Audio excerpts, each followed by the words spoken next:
Meeting to order at 6 o'clock on Tuesday, May 11th, 2021. The Pledge of Allegiance this evening will be led by Sebastian River High School's Navy Junior ROTC under the direction of Lieutenant Commander James Landis, U.S. Navy retired, and Master Sergeant Michael Hussey, U.S. Marine Corps retired. Forward. March. Left. Left. Left. Right. Left. Left. Left. Colors.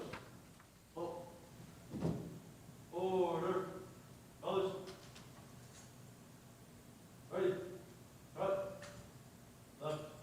Face. Freeze. Up. Colors. Ready? Cut. Ladies and gentlemen, please join me in the Pledge of Allegiance. I pledge allegiance to the flag of the United States of America and to the republic for which it stands, one nation, under God, indivisible, with liberty and justice for all. Order. Colors.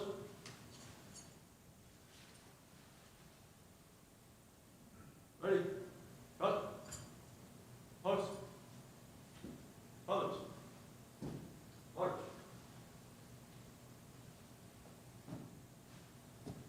Pause.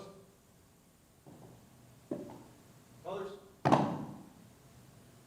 And salute. Ready? 2. Pause. March.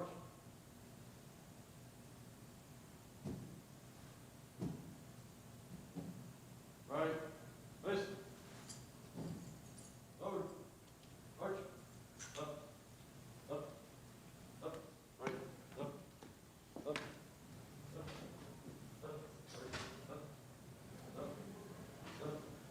Up.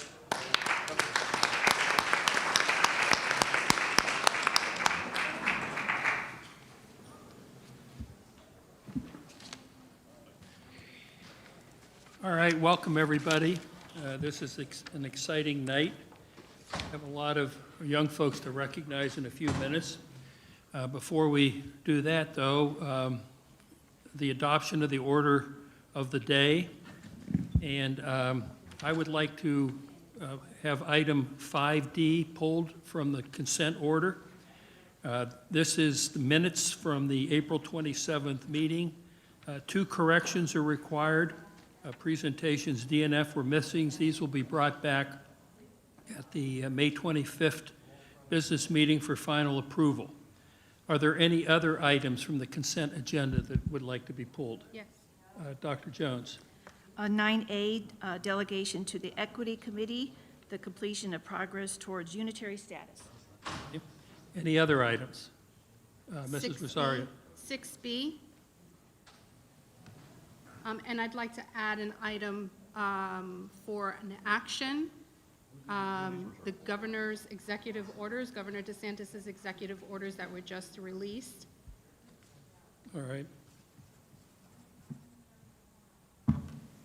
Any other? Yes, I have another. I have an item for discussion.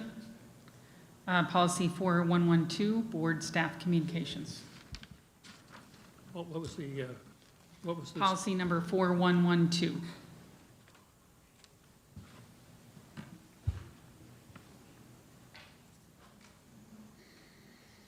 All right. May I have a motion to approve those changes to the order of the day? I'll make a motion. Is there a second? Second. Second, Mrs. Rosario? No. Dr. Jones? All in favor? Say aye. Aye. Aye. Any opposed? Motion carries 5-0.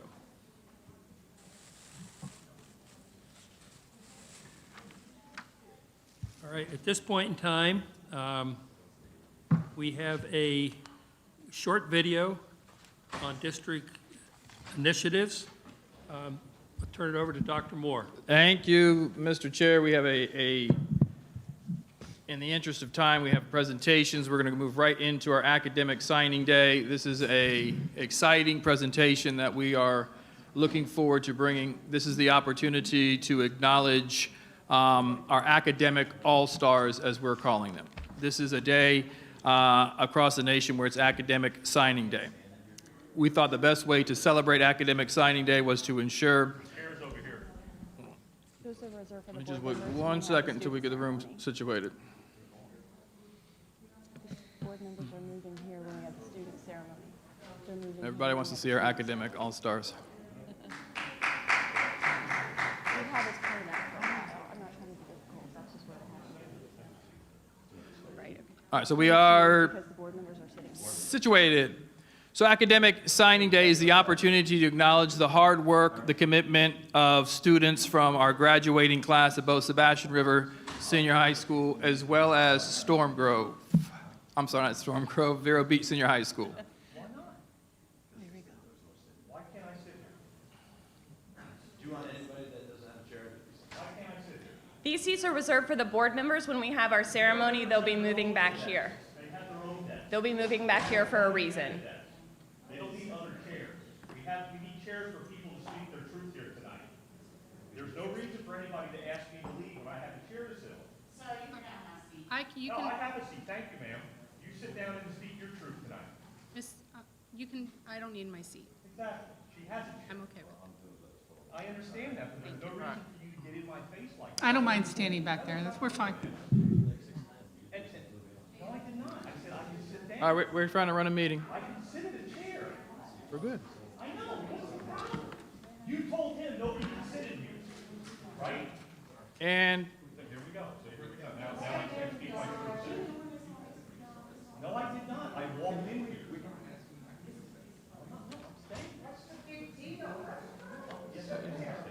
I had nothing to do with me.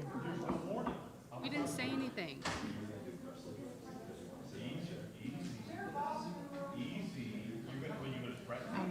He's saying the gavel. You're saying the gavel. You just said.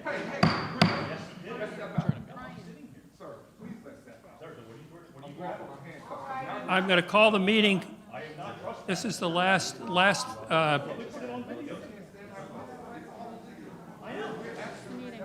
Not doing this. Right, recess. the meeting is in recess.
Dean.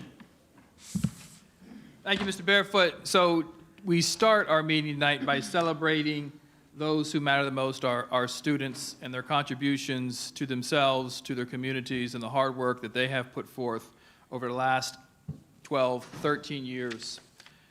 And today is the opportunity to acknowledge them for what is next in their academic life, their professional life, or the career that they have chosen. So today we acknowledge seniors as they sign for the next phase in their life. So with that, I'll turn it over to our Public Information Officer, who will call in each student as they come to sign and tell us a little bit about them. Thank you so much for being here tonight. We're very excited to celebrate these students. And just to double check, Dr. McMahon, are we ready to go? All right, thank you very much. First, we will be honoring our families of the students who will come back and take their places behind the dais, please.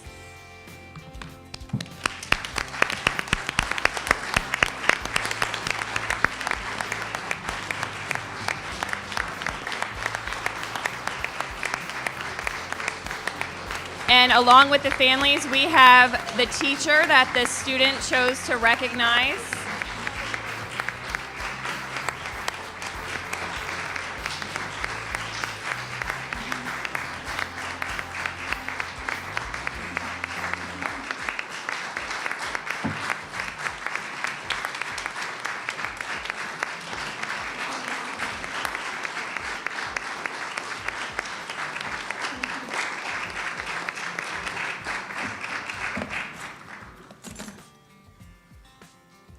So teachers, raise your hands.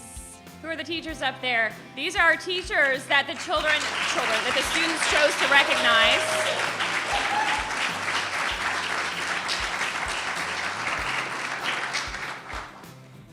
Now let's get started with our academic all-stars.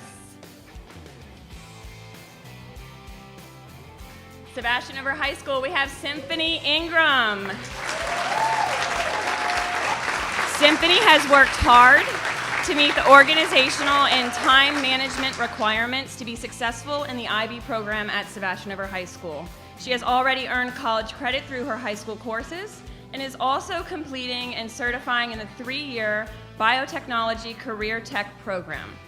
As if that didn't keep her busy enough, Symphony has completed 150 hours of service-oriented volunteering. Symphony will be attending Stetson University and has chosen to honor Miss Sandra Baker.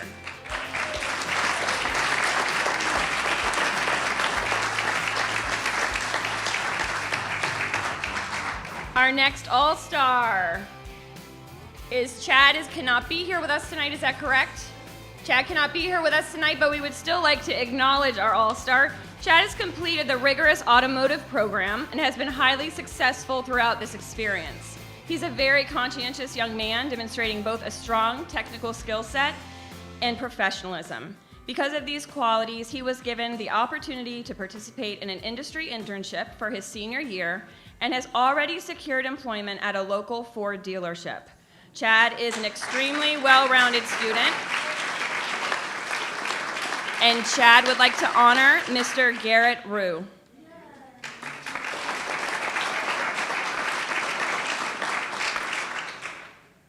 Next, we have Mia Martinelli.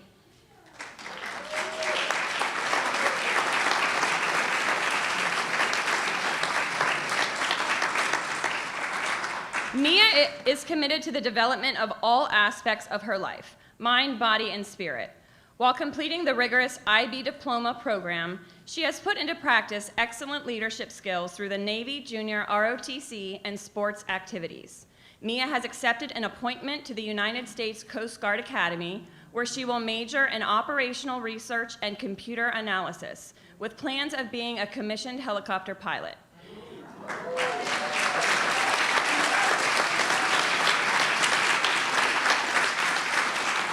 And Mia has chosen to honor Commander Landis from Sebastian River High School.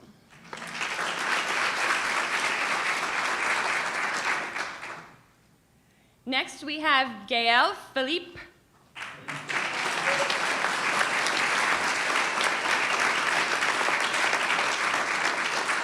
Gael is a well-rounded student having earned passing scores for college credit in both IB Math, AP Spanish Language, and SL. Dr. McMahon, Math SL. I'm sorry, I thought it was a program I wasn't aware of. She's got so many on here. As well as successfully completing the 3-year Sebastian River High School Medical Nursing Assistant Career Tech program. She is also certified in Adobe software, participated in the yearbook program, volunteered through local agencies, and has been involved in school clubs. Gael will be attending the University of Central Florida and would like to honor Mr. Ronald Yerke.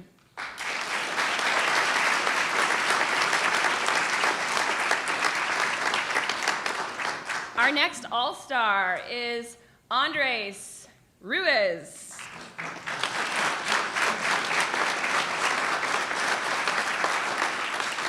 Andres has excelled while at Sebastian River High School by completing the IB Diploma program and serving as the current operations officer for the Sebastian River High School Naval Junior ROTC. He has been offered and accepted an appointment to the United States Naval Academy.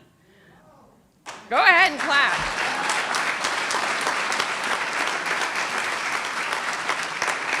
And Andres has chosen to honor Mrs. Lori Enfenson.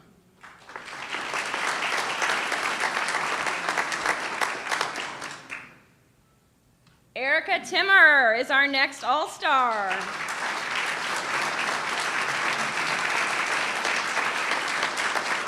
Erica has many pursuits in and out of school, having already passed and earned college credit on 4 AP and IB exams. She has been involved in many community-based service projects, student council, prom committee, weightlifting team, lacrosse team captain, Sebastian River High School concert and marching band, and National Honor Society, as well as completing the Career Tech nursing program. Erica will be attending the University of South Florida and has chosen to honor Mr. Eddie Flores.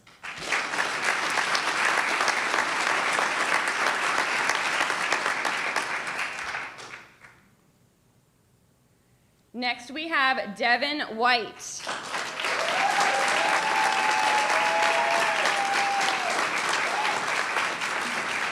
Devin has completed the IB Diploma program as well as being a member of the football team, basketball team, and the Sebastian River High School Teen Listening Program.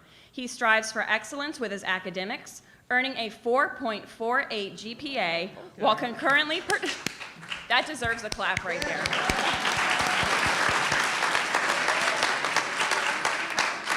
While concurrently participating and managing involvement in the Sebastian River High School Career Tech Biotechnology Program. Devin will be attending Southeastern University and has chosen to honor Ms. Sandra Baker for the second time.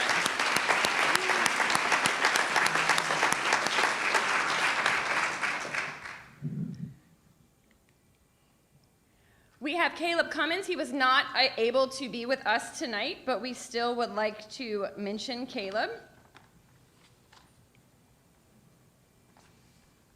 which I will do in just a moment. Oh, he's not on here. Right, okay. Dr. Moore, turn it over to you. All right, so when you look at the stage now, it really is reflective of what it takes to ensure we have a successful school system. It is a village up there, all standing behind the students. And we are all so proud of what you have accomplished while you've been here in the school district of Indian River County, and even more excited for the impact that you're going to have as you move on to the next stage of life. So I would ask each and every single one of you to pick up your pen, and as you sign your, you have a pen right there, right, don't you? So we're going to get one. Hold on. Because you got to sign it, right? Right? Hold on. Oh my goodness, really? Pens, that helps. Yeah. Fancy? All right, so as you get your pen, you're assigning an acknowledgement of all of your hard work, your accomplishments, and also acknowledging all of those other seniors who couldn't be here tonight. So on the count of 3, I would ask that you sign your letters. 1, 2, 3. And a big round of applause.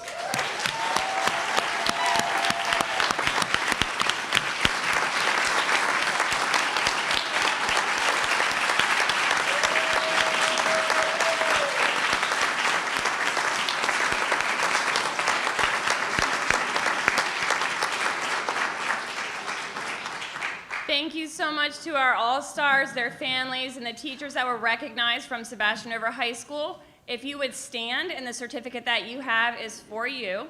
The second one that you signed will be going to your schools to be displayed. Thank you for your time and for being here tonight, and everyone can exit out this door.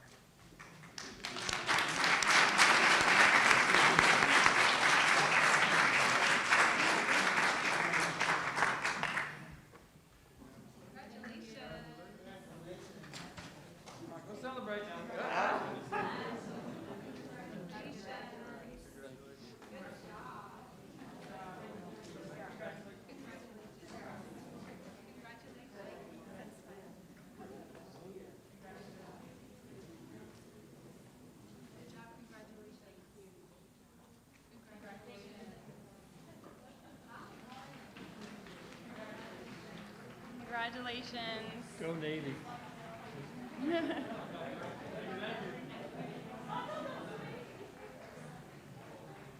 Have a great night. Thank you. Congratulations. Go Coast Guard.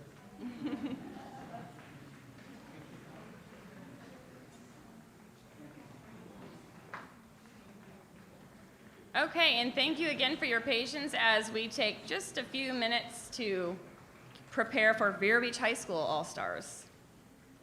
And we will have pins out this time. That's the thing about signing things. You need a pen or a pencil.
Okay, it looks like we are ready to get started. Dr. McMahon, everyone ready?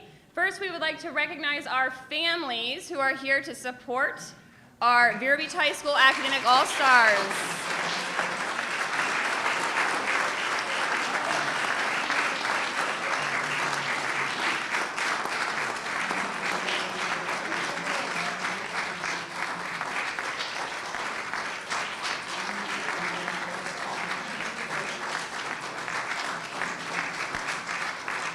And along with the families, we also have our teachers who are being recognized tonight from Vero Beach High School. Thank you, teachers.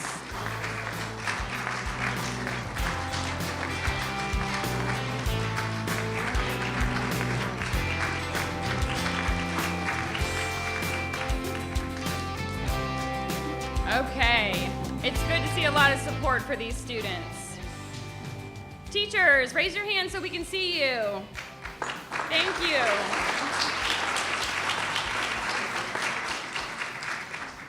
Okay, and now the moment we've all been waiting for, the second moment we've all been waiting for, the Vero Beach High School Academic All-Stars. We are starting with Ashanti Bryant.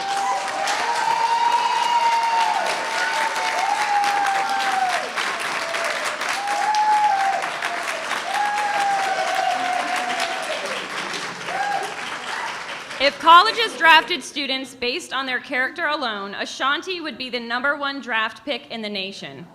Ashanti is involved in student government, Keystone Club, flag football, after-school tutoring, dance team, and has spent time painting houses for Habitat for Humanity.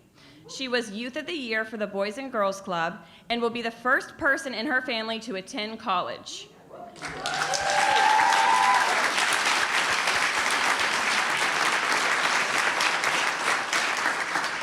Ashanti is attending the University of North Florida and has chosen to honor Mrs. Christy Barnes.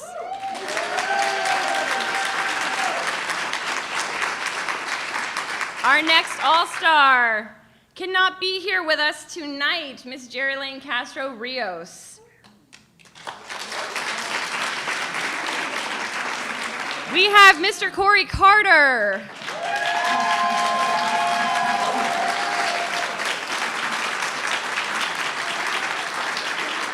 Corey is a student athlete who has demonstrated superior motivation this year, often visiting the school counselors asking for additional classes and edgenuity to boost his GPA.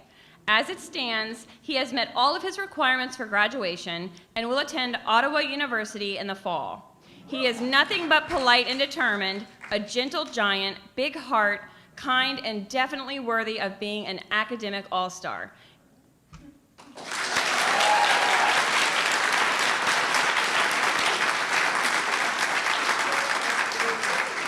And tonight, Corey is honoring Coach Pete DeLuke.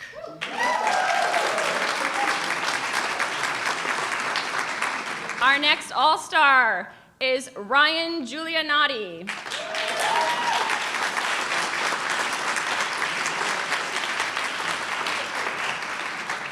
Early on, Ryan Giulianotti identified what was important to him and began aligning himself so that the goals that he set as priorities became attainable. He recognized that success is not only characterized by the grades that a person earns, but also by the character that one displays. During his time at Vero Beach High School, Ryan has managed to do just that. He's organized both a rowing and football club, maintained part-time employment, volunteered with multiple conservation organizations, all while earning a 4.08 weighted GPA.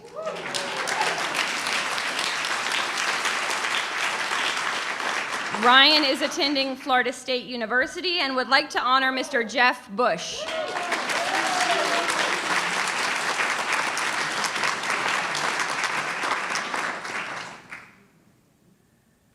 Donovan Holiday. He is not able to be here with us tonight.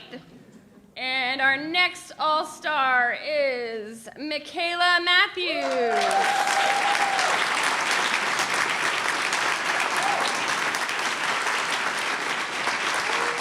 Michaela is the salutatorian for Vero Beach High School class of 2021 and has been accepted to Johns Hopkins University. But wait, there's more. She was also accepted to the University of Chicago and Northwestern University. She is self-directed, persistent, and has overcome tremendous obstacles in her life. Michaela has immersed herself in advanced placement and dual enrollment courses with a 4.667 weighted GPA.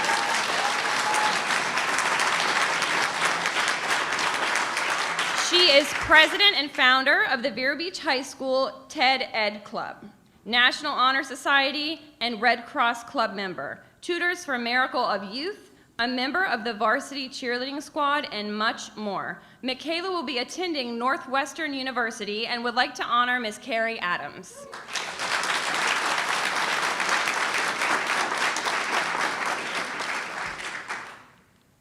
Our next All-Star is Matthew McGarry.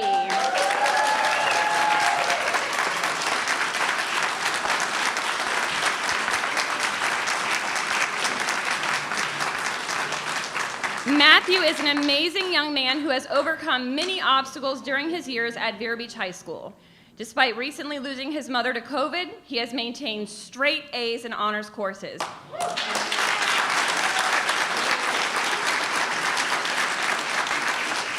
Matthew is a member of the National Honor Society, the Gaming Club, and works with Oslo Middle School's tech department servicing computers.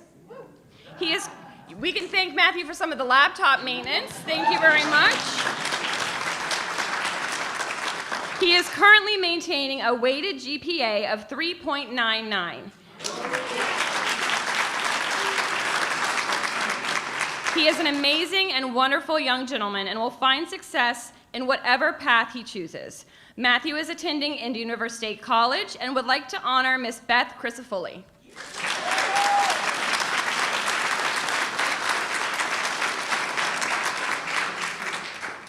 Our next All-Star is Brielle McMillan.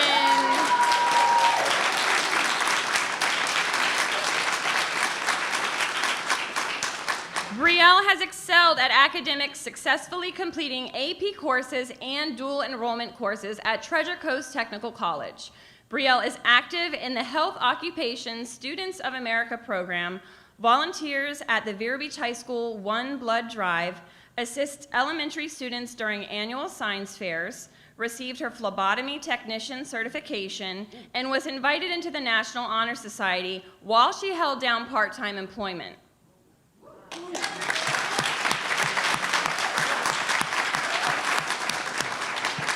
Brielle will be attending Albany State University, pursuing a degree in nursing, and would like to honor Ms. Carrie Adams.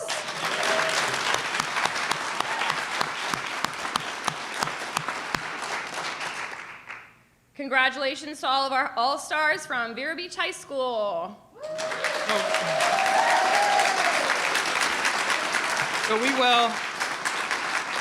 we will repeat the process again, but what a beautiful picture. You have parents, teachers standing behind the students who you have invested in for such a long time. So thank you, each and every single one of you, for the investments in your loved one, your children, your students, and we all get to celebrate the success they will have as they walk across the stage in a couple weeks, but also throughout their life. So go off, do great things, and come back here to Indian River County. So on the count of 3, would each of you sign your letters of intent? Ready? 1, with the pen that you have in your hand. 1, 2, 3. Congratulations.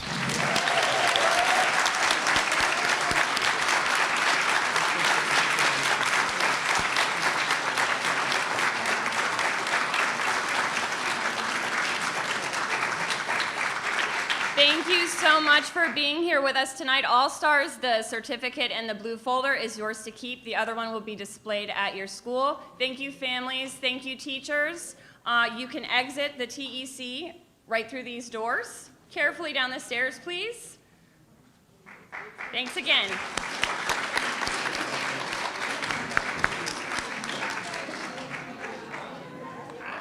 Congratulations. Congratulations. Very proud. Congratulations. Congratulations. Congratulations. Have a great night. Congratulations. Congratulations, Coach. Congratulations. Thank you for being here. Congratulations. Congratulations. Nice going. Thank you for being here. Congratulations. Congratulations. Congratulations. Thank you for being here. Congratulations, Matthew. Way to go, Matthew.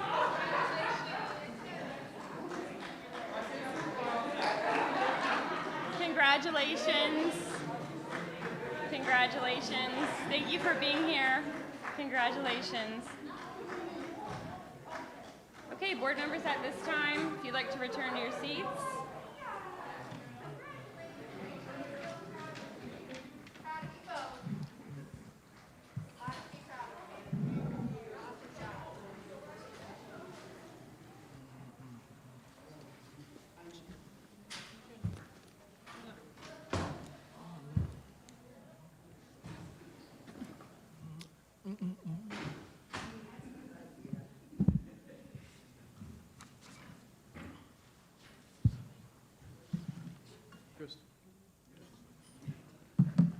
So, Mr. Chair, next presentation.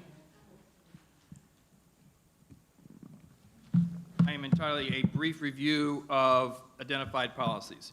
And look at certain policies, I asked staff to go back and research and review existing school board policies, really looking at the issues in which we're currently facing, and ensuring that the board is protected and we have the policies in place which govern how the school district operates. Initial review was to look at and say, do we have the policies in place in order to ensure that we are not discriminating, we are not putting one race over another race, but ultimately we are designed in a way that protects us as a system, ensures that we uphold the mission statement that stands behind each and every single one of you, on a daily basis. So just quickly want to review a few policies, speak a little bit about equity and diversity, and then I'm going to ask Mr. Meyer to go through an item that is on action prior to our public hearing. So when you look at non-discrimination and access to equal education opportunities, policy 2260, curriculum content, what I've done is pulled very specific areas of the policy.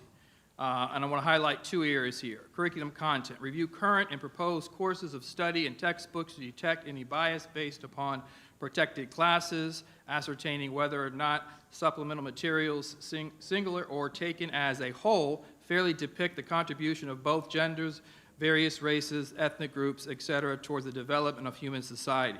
Staff training. Staff training is implementation. It is the responsibility of this district to provide professional development to ensure things are being implemented as designed by policy, as prescribed by policy. Staff training. Develop an ongoing program for in-service training for school personnel designed to identify and solve problems of bias based upon the protected classes in all aspects of the program. Then we review policy 2520, selection and adoption of instructional materials. And I won't go through the whole policy, but instructional materials must be evaluated for bias-free content. There are a number of areas which bias evidence for instructional materials must be provided. We need to ensure it's free of inaccurate or stereotypes or visual images. Language bias, historical distortions and omissions, stereotyping and characterization. So in the selection of materials and programs, once again, ensuring that we as a system are protected from any theory or action that would hurt children. Then in our third, anti-harassment. The board will vigorously enforce its prohibition against discriminatory harassment of the bias of race, and it goes on. It includes color, national origin, sex, transgender, disability, ensuring that we are not discriminating against any one individual. We as a system want to empower all students to be successful. We as a system want to protect and have a deep understanding as to what it means to live here in Indian River County, and how do we take these policies to create a school system that pulls a community together to be in the best service of its children. Not pulled apart by political divide, but bold and courageous enough to engage in the conversation and dialogue to be the one community that gets it right. The one community that is willing to engage in the conversations to create a school system, a world-class school system that acts in the best interest of children. Critical race theory is not something that this board endorses. We are critical on who we are as individuals. We are the teachers in this system. We are members of this community.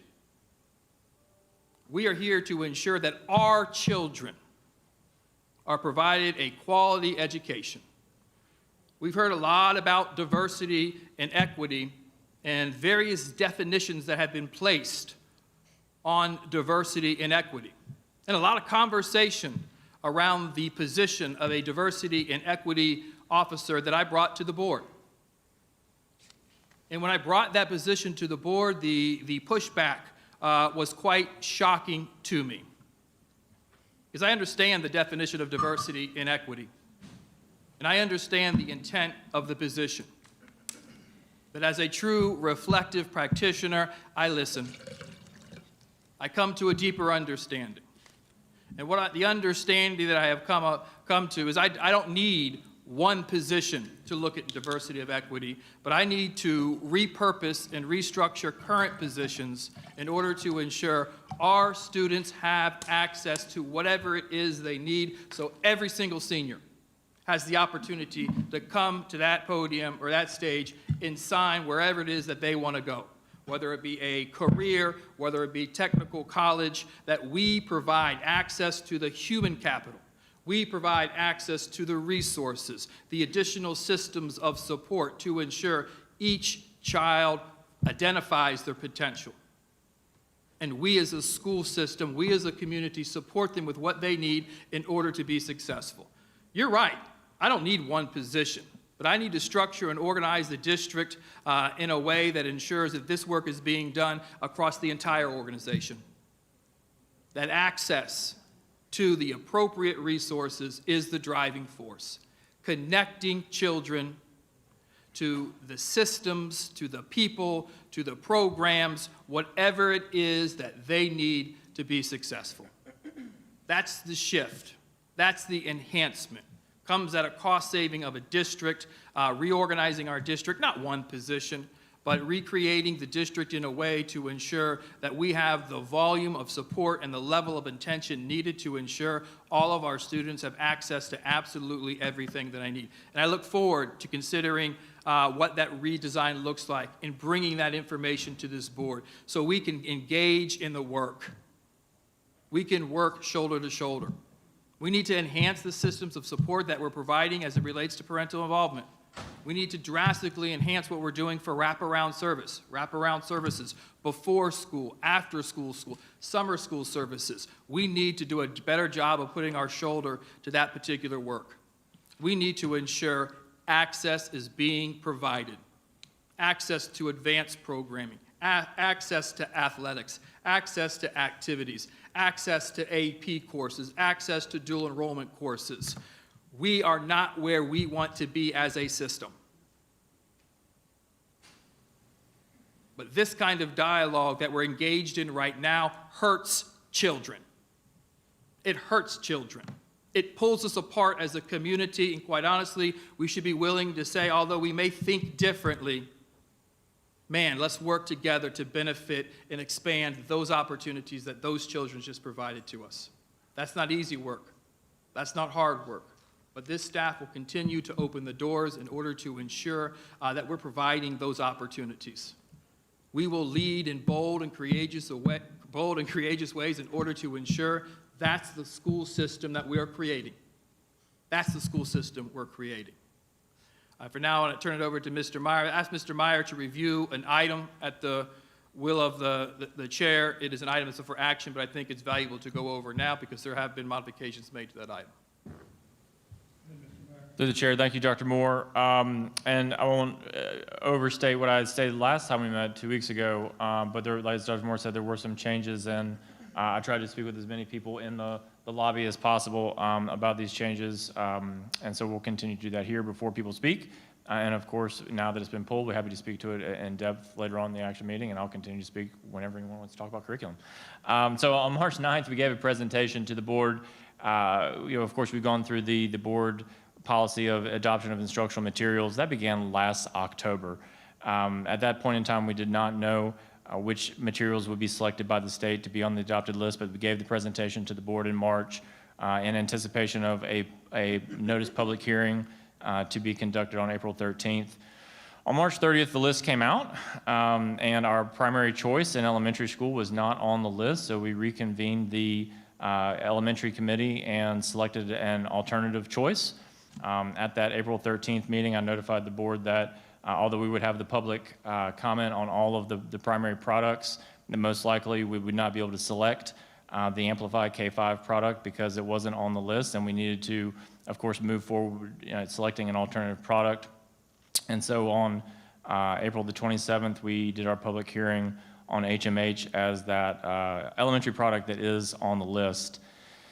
Last week, we were given some information from Amplify that they anticipate that K-5 product, the appeals process is moving along faster than expected. And so there is an opportunity, the item that we amended tonight, to have the board move forward with the step that we need to take tonight, which we'll address later, that would keep Amplify sort of in the hunt, if you will, or keep the door open to allow the 30-day contest window, right, in the board policy and in Florida statute. It allows curriculum that are adopted by the board to have that open window for anyone, residents or parents, to contest them.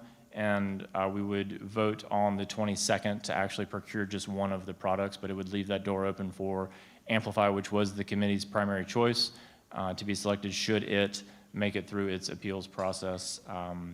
at the DOE. But of course, any public comment that we, or contest on either would be considered by an openly noticed public hearing to hear any explicit complaints about either product and the way in which they're selected. So that is a little bit of an update before anyone wants to speak to those items. Like I said, try to get that information out to as many people as possible.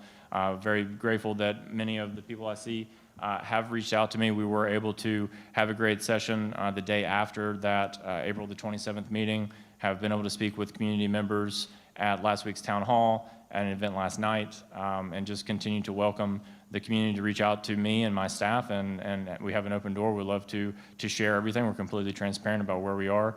But to be honest, I have not received any really direct complaints about it at the HMH, but we'll wait to see what happens moving forward. So that's a little bit of an update of where we are, and I think that's it for me, Dr. Moore.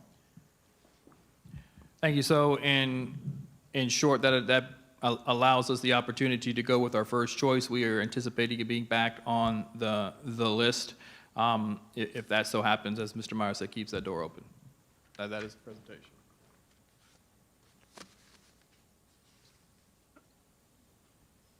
Mrs. Rosario? Thank you. Is this on? Mr. Meyer, at our last meeting, I asked a question about contacting the DOE. I shared my concerns about HMH, my disappointment with understanding how, I don't want to use the word critical race theory because critical race theory is not used within the textbooks, but it appears in hints throughout what is called culturally responsive teaching. And that historically, or through research, is what I found out. I shared that at our last meeting. One of the things that I asked at our last meeting was, why don't we call the district, the DOE, and ask them why Amplify wasn't put on the elementary list as it was put on the secondary list, on the middle school list. Ask them, would they consider a notice or a letter from this district asking them to make adjustments so that we can use Amplify instead of HMH. And the response that I received was, you're free to write a letter if you want to. How did you find out about this change now since our last meeting, that Amplify might now be back on the elementary list? We received notification from the publisher. As we know, the 6 through 8 is our primary choice for Amplify, so we are working with that vendor. And they knew that K-5 was our primary choice, and so they notified us of that. I did call the Department of Education. They weren't able to, because of the process, they were not as, what would be the right word, open or promising. They were saying we are working through the process with them, and we can't guarantee that that is going to occur of a given timeline. But yes, they would confirm that they are still working with Amplify to make that a reality. So we're still not sure. Correct. Which is why the item, which is why the item still says HMH.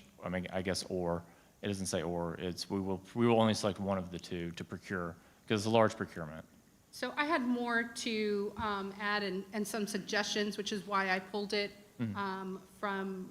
So I don't believe that this is the right opportunity to continue that discussion. But I'm very interested to continue that discussion at that time within the agenda. But I would like to talk about the policies that Dr. Moore brought up and about critical race theory specifically. What's interesting is, and I suppose now there are no secrets. You and I have had these conversations in our private meetings at length for months and months and months. And I appreciate that there was something that was put forward in the name of Courageous Conversation that was created as a professional development for the district. And when I brought to you some items that were seriously concerning and very, very divisive, very, very, very on the cusp of really pitting one race against another, which would be the very definition of critical race theory. After very careful consideration, you pulled that item. And I appreciate that. I really do. I appreciate that, and I need to give you the accolades as the leader because you are not a dictator by hand. You practice what you preach. When you say that you will take a look at it and listen to all sides, you did, and I thank you for that. But now we're in a place where it is showing up in curriculum that we do not write. I shared this at our last meeting, and for those who don't know, we don't write the curriculum. We do not create the content that is taught in the classrooms. The content is created by the publishers. The publishers bid through the DOE. The DOE vets all of the publishers that receive the bids. It's the DOE who actually takes a look at all of the content within the curriculum, and then the DOE says, okay, these are, which is exactly what happened, these are the 4 that we selected as our top 4 choices for school districts in elementary. I'm just speaking of elementary because elementary is on the agenda. And then the school districts receive the list of the 4, and it's up to the school districts to select the list of one of the 4. So essentially, it's kind of down to, well, which one do you choose if they all have some element of what appears to be critical race theory or this culturally responsive teaching?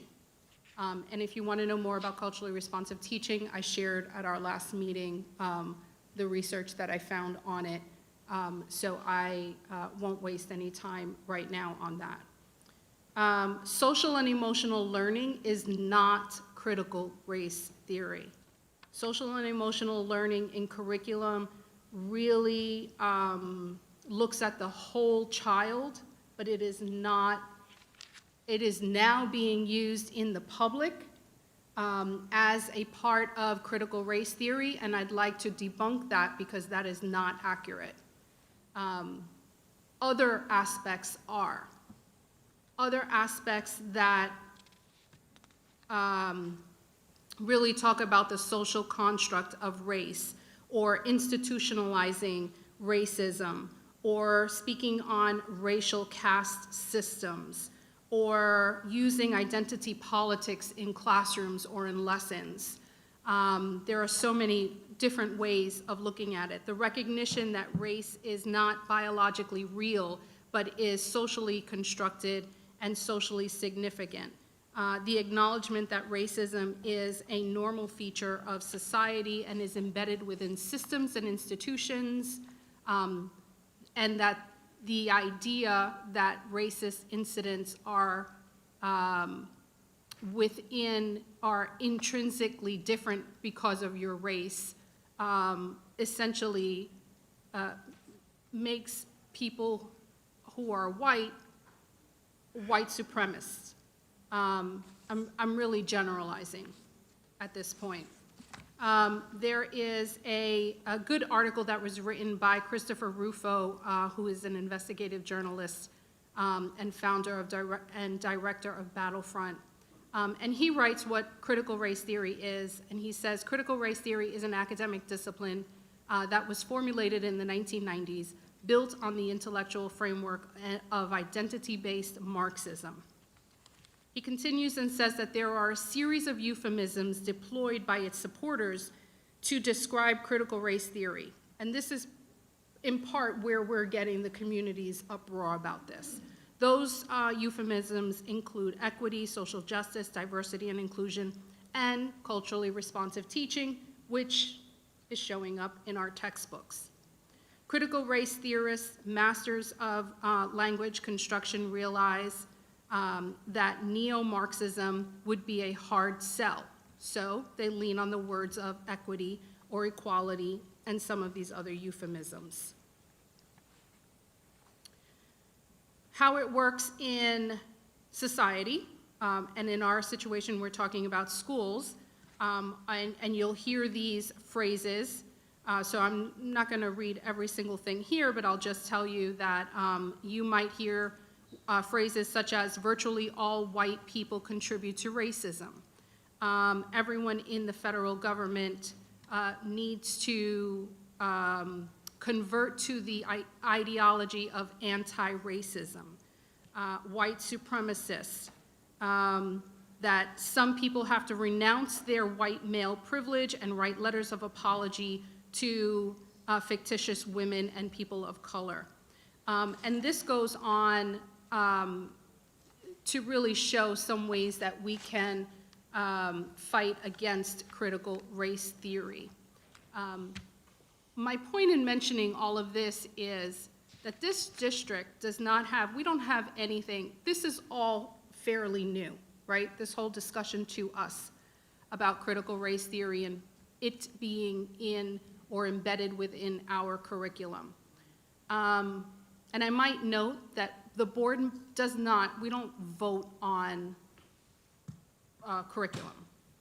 There's a process that happens, but there is no yes or no to voting on a particular curriculum.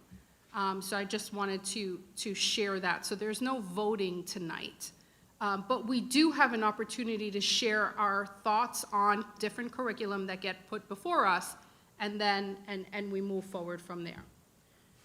What we need, Dr. Moore, because these policies that you shared with us are great, but what we need, in my opinion, is another opportunity for us to get together and revise these to include language that is very specific to some of the language used against critical race theory and against the use of some of these ways it could show up in a classroom. And I'm almost done, Mr. Chairman. Some states are already moving in this direction of establishing bills that are banning critical race theory in their schools. Oklahoma, Arkansas, and Idaho are three. There are several others that are in their process or have just recently been signed into law. Many of them have the same language, and these are some of the things that I'd like us to discuss on how we can take a look at them and implement them into our policies that are current and updated, or create a new policy, and of course the board will discuss that. And these would include very similar language in all of them, that any sex, race, ethnicity, religion, color, or national origin is inherently superior or inferior should not be allowed in any schools or in our district. I think to some extent we have some of this language already, but I'd like for us to update the language so that we are clear. That individuals by virtue of sex, race, ethnicity, religion, color, or national origin are inherently responsible for the actions committed in the past by other members of the same sex, race, ethnicity, religion, color, or national origin. That there would be no distinction or classification of students based on race or color. That no course or institution or unit of study directing or otherwise compelling students to personally affirm, adopt, or adhere to any of the tenets identified in critical race theory be introduced in our schools. And of course, nothing in this section should be construed to prohibit some other extracurricular items to supplement the curriculum, but to some extent, I'd like for us to move forward in that. So I thank you for bringing forth these policies, but I'm not quite sure that they address the issues that we're facing specifically right now. Dr. Jones, you had a comment. We do have an action item tonight that states we're going to adopt either the HMH or the Amplify, correct? That's not the way it's worded. Correct. Okay.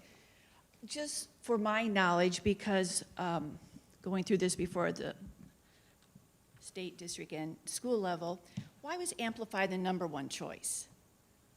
Through the chair, we go through a committee, and so the materials are sent out to all the schools.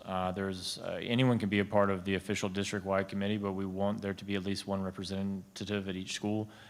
They convene with the teachers. We of course want all the teachers to do this, but we don't obligate them to if they feel they have too much time. But many do, gratefully, because we get a lot of great input from the teachers.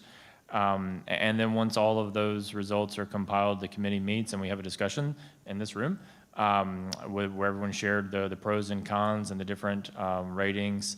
And then ultimately that committee makes a vote on the materials. I learned a little bit personally from this. Next time we'll vote to do 1, 2, 3, 4, 5, and I can bring that ranking to the board. Whereas this time I only brought the first primary choice. We might have been able to expedite things had we known better. But that's the process that we go through. And I go in a back nutshell. what, Dr. Moore said at the very beginning about making sure that every single student, regardless of race, religion, culture, is successful in this district. And just a general question, any standards, K through 12, does it say teach critical race theory? None of those words, no. Thank you.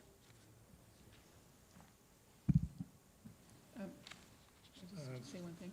I don't want to get into a long discussion because I do want to talk about this when you bring up the action item for sure, but I'd like to hear from input first. And I agree with you. I think we do need to update some policies concerning this because it does concern me that things are going to sneak in and us as board members can't see everything there is to see. So I think that we do need to have those policies in place for things that are coming up that haven't been up ever before. Okay. We will address this formally as an action item. Dr. Moore, you still have a few more. No, for the sake of time, we've pulled those other presentations. So. Okay. So the next is citizen input. And I'll read the normal long rules of the road, if you will.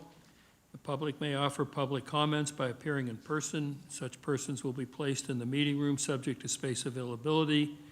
Additional attendees will be placed in areas outside the meeting room and invited into the meeting room at the appropriate time. Alternately, the public may offer public comments by emailing comments to the following email: citizens input May 11th at indianriverschools.org. All public comment emails must include a completed speakers form available below in fillable and PDF formats. All emails must have the completed speakers form attached, or the public comment submission will not be considered.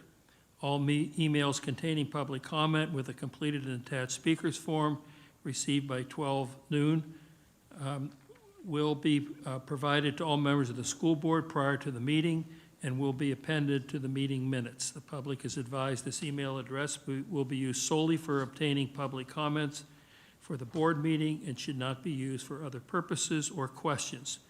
Persons may only speak once about any given item consistent with School Board Policy 0169.1.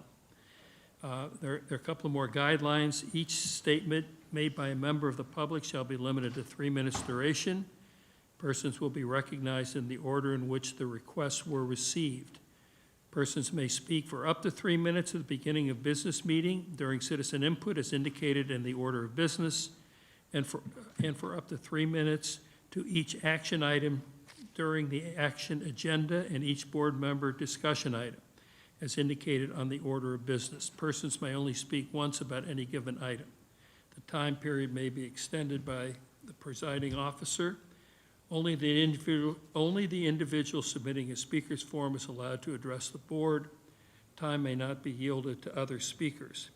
And I would also point out that at any point in time, the public can email board members or the superintendent. So as I call your name, please come to the podium to speak. You have 3 minutes. Also, I ask the audience to refrain from comments, gestures, or outbursts of any kind, clapping or booing included. If you're unable to comply, then I will warn you, and hopefully we won't have to address that going forward. We want to be fair to everyone that's here to speak, and there are quite a few people here to speak. So the first person that I would like to call up is Mr. Joseph Parr.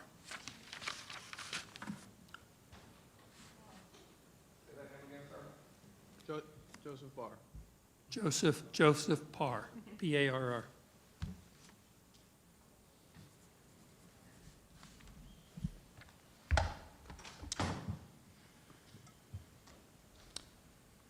Great. Good evening, board members.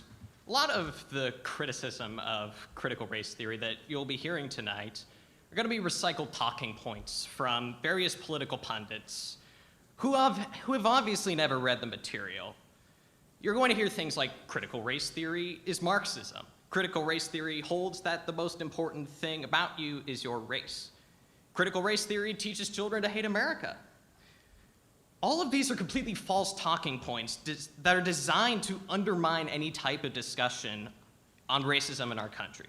So let's go over what critical race theory actually is, even though it's been already emphasized that it's not even an issue here. Critical race theory, it's a framework developed by renowned legal scholars such as Derek Bell, Richard Delgado, and Kimberly Crenshaw that identifies race and how it factors towards privilege, social factors, and social inequalities within society. Now, according to the American Bar Association, critical race theory has 4 main points. One, that race is not biologically real, but is socially constructed and socially significant. 2, racism is a normal feature of society and is embedded within systems and institutions like the legal system that replicate racial inequality. 3, because it is present in all of our structures and systems, racism becomes the norm, not the exception. And 4, it recognizes the relevance of people's everyday lives to scholarship. This includes embracing the lived experiences of people of color. So in a nutshell, critical race theory, it's a framework that calls for Americans to examine how deeply white supremacy is embedded into our nation. So why is there so much opposition to this framework? Let's take a look at the deeper political context of the attacks. Critical race theory directly threatens white supremacy because it exposes the various ways racism exists in law and policy, and examines ways of how the law can be used to dismantle racism. This runs counter to the false belief that systemic racism ended after the civil rights movement, and that the only racism that exists is on an individual basis. Now, the truth is, and has always been, that we are a country with a history of existing laws and policies that actively harm people of color and people in marginalized communities in general. Teaching about this history is not indoctrination. As was well stated by my friend Mershon Green, if it happened, it should be taught. You don't get to rewrite history. That won't work anymore. We all know the truth. The attacks that you will hear today are just a sideshow meant to distract the board from achieving full unitary status with the desegregation order we should have fulfilled decades ago. Pay no attention to these deceitful and false attacks. Stay the course and work to make our school district more equitable for our students. Thank you.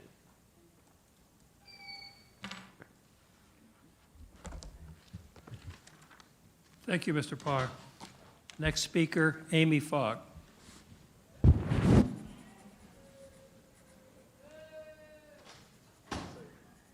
school students.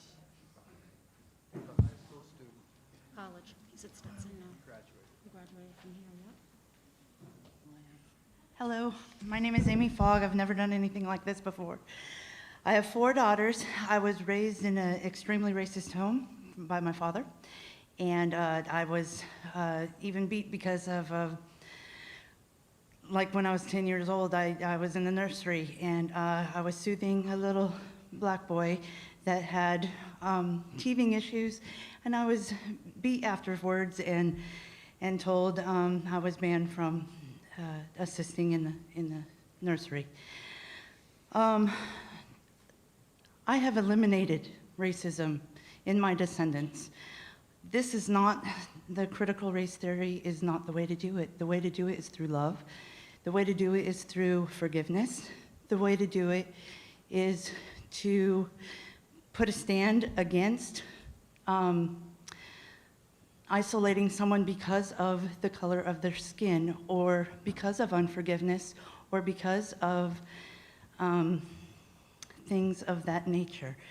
I would also like to say that I am a true patriot. I really love my country, and it pains me to see the way that young people are being told how to do this and how to do that and such, rather than told that there is a way that in school you learn how to research. You should be learning how to speak eloquently. You should be learning how to be in fellowship with your fellow human beings, and not, oh, you know, this was bad, this was bad, this was bad. The way to overcome is to uplift the good, and like George Washington Carver, and to show people, wonderful people, idealistic and creative and such. And yes, there is the hardship. There are people like my father out there that will combat in every way, shape, or form. But if you keep putting a lid on people's freedom and creativity and being able to fail, it will continue. And the other issue was, I have 10 more seconds, was the masks. And I was able to put myself through school, and I know for a fact if you look up the science, it's useless. Thank you.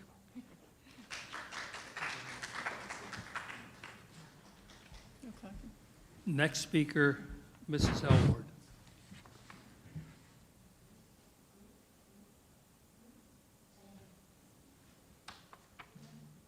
Elward.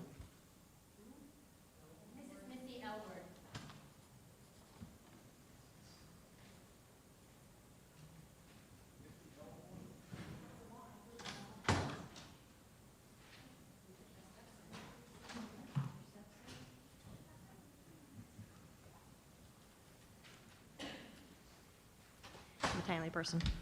Good evening, everybody. Dr. Moore, I want to thank you for the way you began. I believe you. I just want you to know. I believe everything you're saying.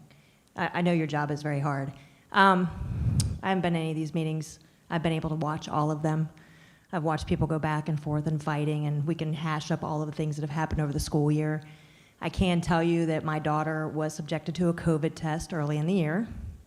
Got my COVID test done, submitted all the paperwork, ended up at school on Monday. All of the teachers asked her, what is she doing in the classroom? She had to tell them that she submitted her paperwork from the health department to the front desk. The quarantines, oh my God, I had this whole speech planned, but she was always worried about quarantines. Watch the kids go back and forth. We watched things happen in a classroom that should not have happened this year. We watched parents go at each other. I watched the school board members I don't know what's going on. I don't know if there's a power struggle between our school board and our superintendent, but there is clearly something going on here. We need to figure it out. I'm here to tell you right now, none of your names are on my child's birth certificate. I will be making the parental decisions for her, and as of several weeks ago, we have stopped wearing masks in school. She has had no problems except from one teacher who has threatened disciplinary action on her 3 times. I've still yet to receive a phone call. Yesterday, the teacher blocked her from entering her classroom without her mask on her face, blocked her, let every other child into the room. She stood there, she was very respectful, she put the mask on her face, went, sat down, took the mask off. I believe in choice. Listen, there are common colds out there. I have not worn a mask from day one. My husband is a first responder. Everyone should have the choice to do what's best for them. What is best for my family is that we do not mask. If I had my way, I would say no masks at all, because back in the day, if you walked in with 2/3 of your face covered on a school campus, you'd be face down on the ground with your hands behind your back. And that's a problem. I don't want to worry about my 15, 16-year-old daughter walking on canvas and us not being able to identify it when something bad happens. So we can either compromise or we can not, but I'm telling you now, I'm not asking. My child will not wear a mask. So do what you got to do. I'll spell my name for you. You can have the safety officer follow me around school all day. That's good too. I'm fine with all that. But we have to figure this out. And we're asking you guys to finally come down and go, this is enough. We had the opportunity to take what could have been a really bad school year and make it really good for these kids. You have failed to do that. Okay, we started in October. We went through, what do we have, Christmas break, came back from Christmas break. We're still at the plan to make a plan. Dr. Moore, you've said it several times, and listen, I'm not trying to be difficult, but you said we have to let the parents know what we're gonna do. Guess what? They've had over a year. Okay, they can figure it out now. Thank you.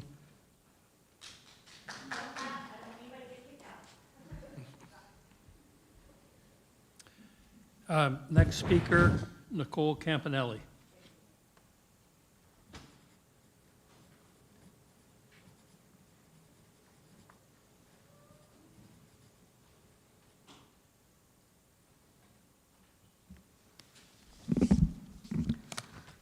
Good evening. I just want to thank you all for waking the sleeping giant. Look at the show up of parents. We are no longer asleep, and we will be watching all of your moves on all your decisions and votes on items you want to pass, because we used to trust you before with our children to do the right things, but you have shown us that you are absolutely not to be trusted with what you are trying to implement lately.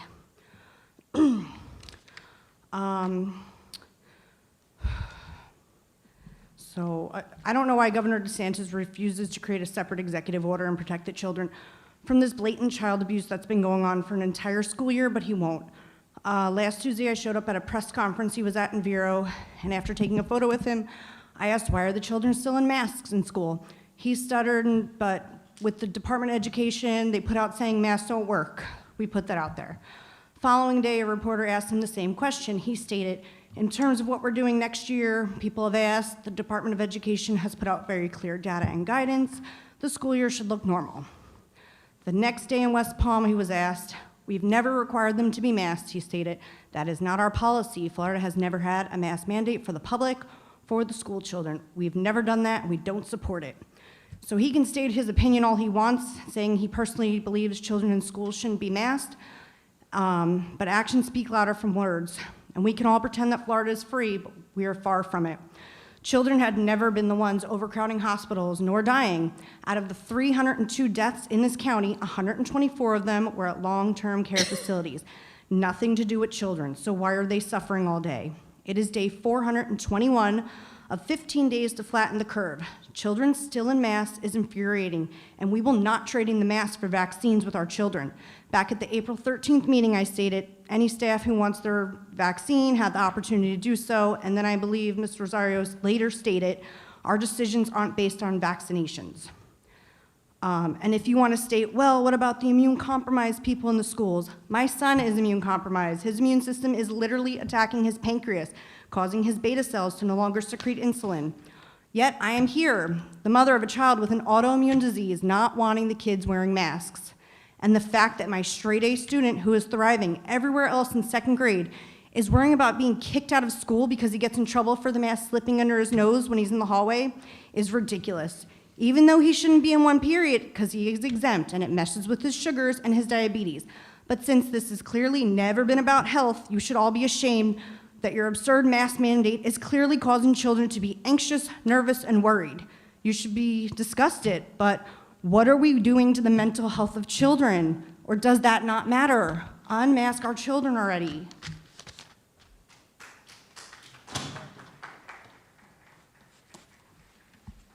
Next speaker, Chris Allen.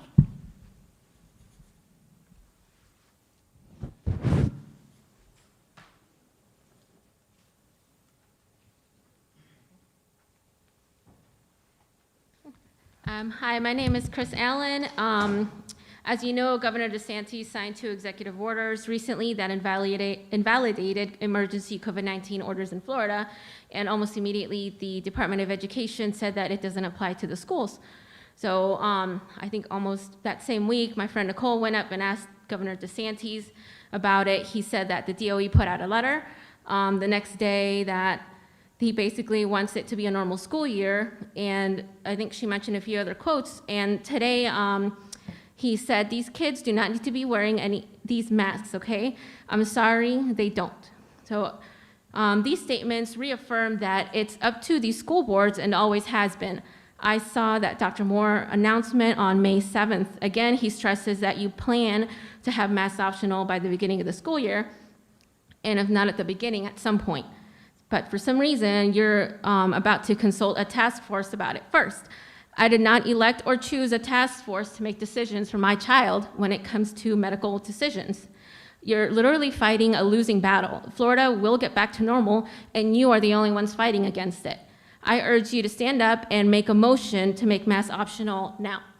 And I'm going to read a few excerpts from the memo that was sent out. Upon reviewing the policies of these districts with mandatory face coverings, reviewing all district relevant health data, and factoring in such data points as the percentage of students learning in person and the relative population of the county, the data shows us that district face covering policies do not impact the spread of the virus. Just to repeat that, it says they do not impact the spread of the virus. Face coverings are a personal decision, and certainly families with individuals should maintain their ability to make the decision that is unique to their circumstances. Broad, sweeping, mandatory face coverings serve no remaining good at this point in our schools.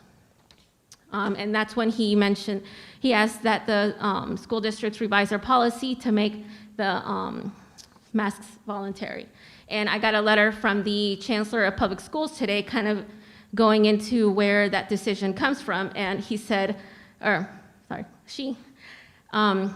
the beginning of the pandemic, the #1 mitigation strategy the department advised was to keep sick people at home.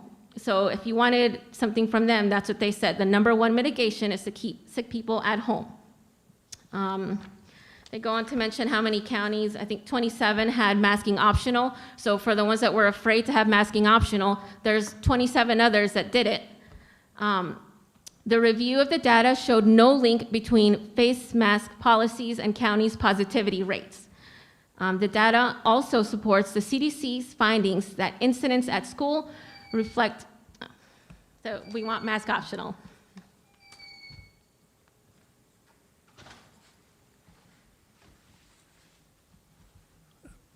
The next speaker, Rick Allen.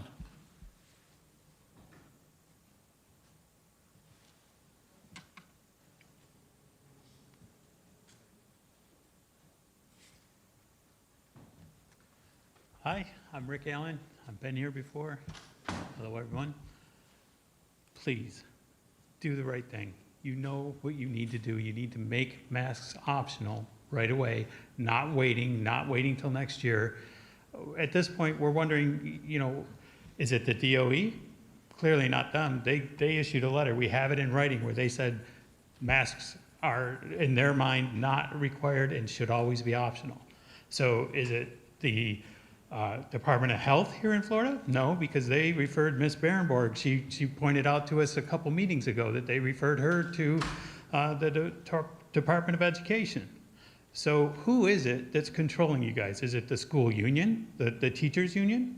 Is that it? Are you guys afraid to do it because of the union?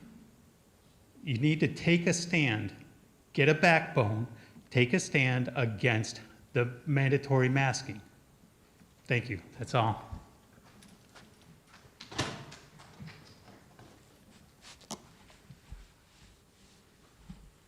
Next speaker, John, having a hard, Karapi. I'm sorry if I mispronounced it.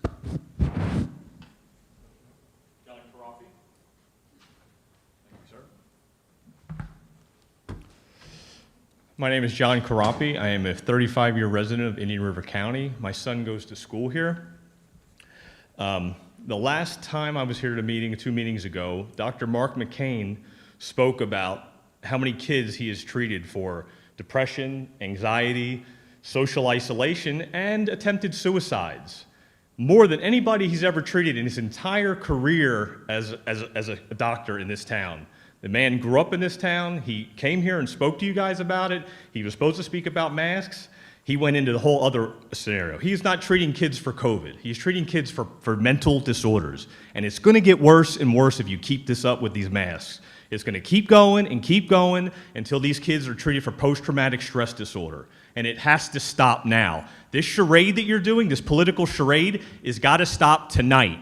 You take these desks, you take them, you donate them to the Salvation Army because they're garbage desks. You go back to your podiums where you were elected to do. Go back up there and do your job and unmask these kids for the rest of this year.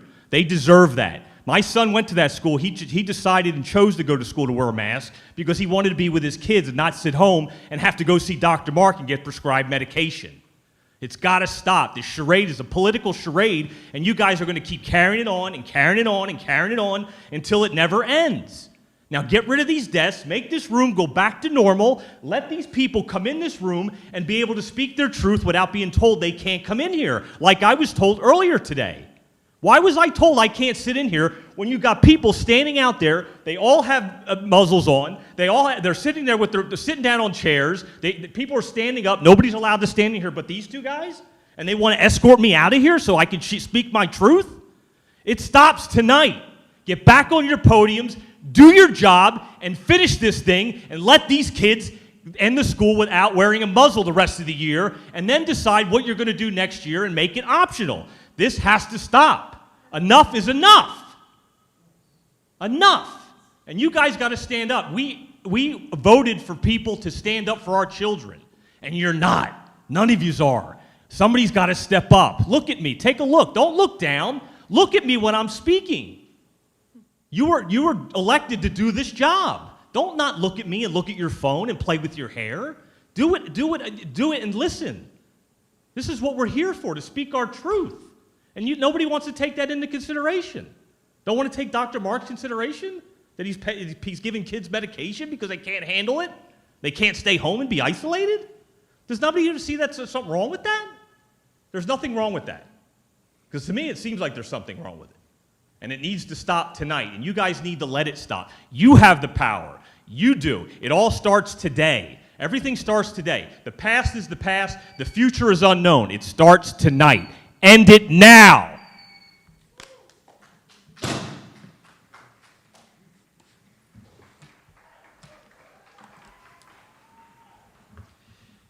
Next speaker, Roseanne Britton.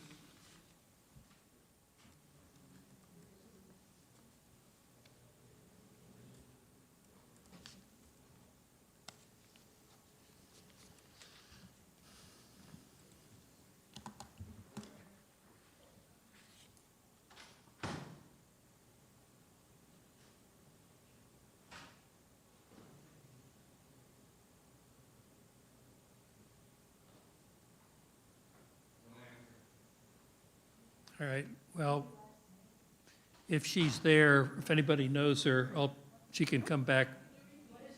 Repeat the name, please. Roseanne Britton, Brittain.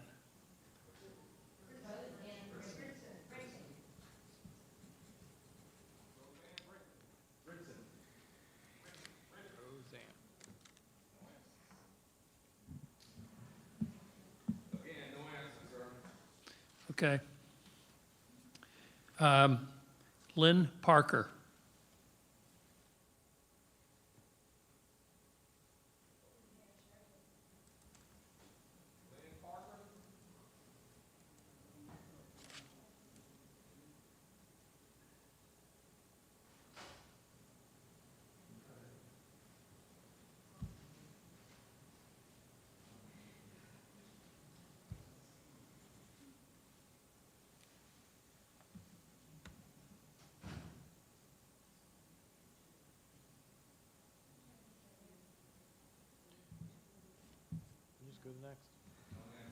No Lynn Parker.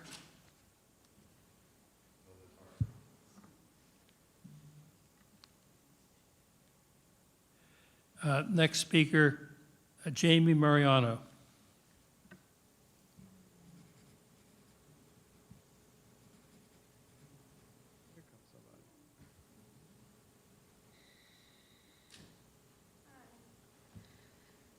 Good evening. I'm here to talk about the masks. This is just blatantly ridiculous that we're still having this go on and on. I'm not sure when the plan to make the plan is happening. We still haven't heard when that was going on. UCF came out today. They're no longer doing masks. A huge college. If they can do it, why can our students not do it? My daughter's in high school. Every day she comes home, she's not feeling good. She's sleeping all night. I can barely get her up. The masks have exhausted her. My youngest is going into kindergarten. We don't wear masks when we go out to the store. I prepared her just in case, and she's horribly afraid of wearing masks in kindergarten. It's just a sad thing that this is what we're doing to our students. The governor said no masks. Department of Education says no masks. We know who has the power here to take the masks off, and I'm hoping that you guys are listening to us as parents, not wanting them. Thank you.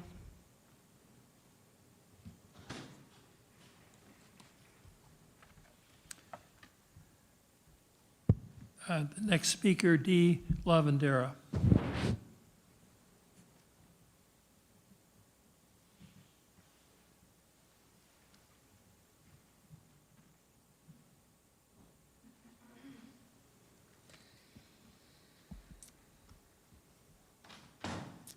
Hey, guys. All right. There are a number of us who feel the direction of the school district on the equity issue is counterproductive. We are being told that the initiatives are not critical race theory. As you will be hearing, our concerns are not unfounded.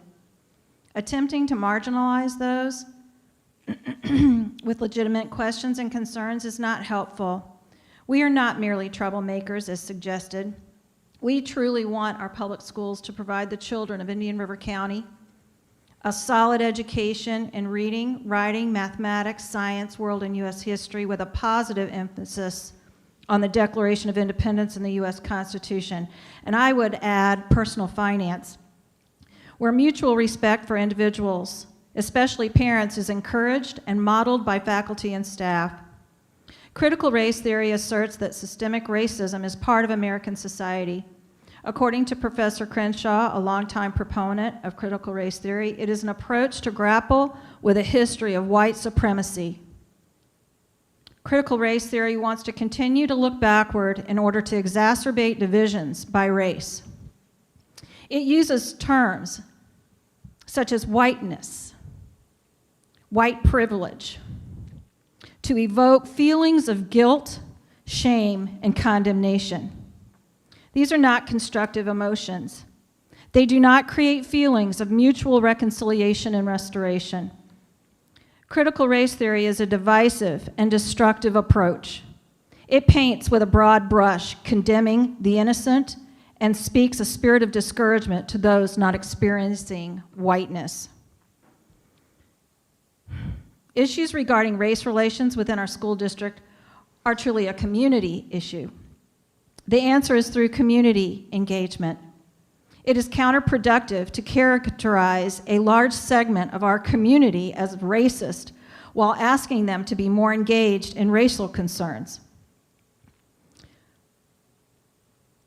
To be more engaged in a process of racial reconciliation. While we welcome good faith efforts in seeking to address racial concerns, we believe the focus should be on strategies that will actually bring about meaningful improvement to academic performance, as well as the recruiting and retention of qualified faculty. Suggesting all white people are racist because they have a white skin tone shows a lack of understanding both of the uniqueness of every human being and every human experience in general. I also want to say, finally, please don't say that critical race theory is new in Indian River County. I want to refer you to the July 2020 All-Day Equity Summit. It won't be discussed now. It is too deep. We're not here to talk about it tonight. Thank you.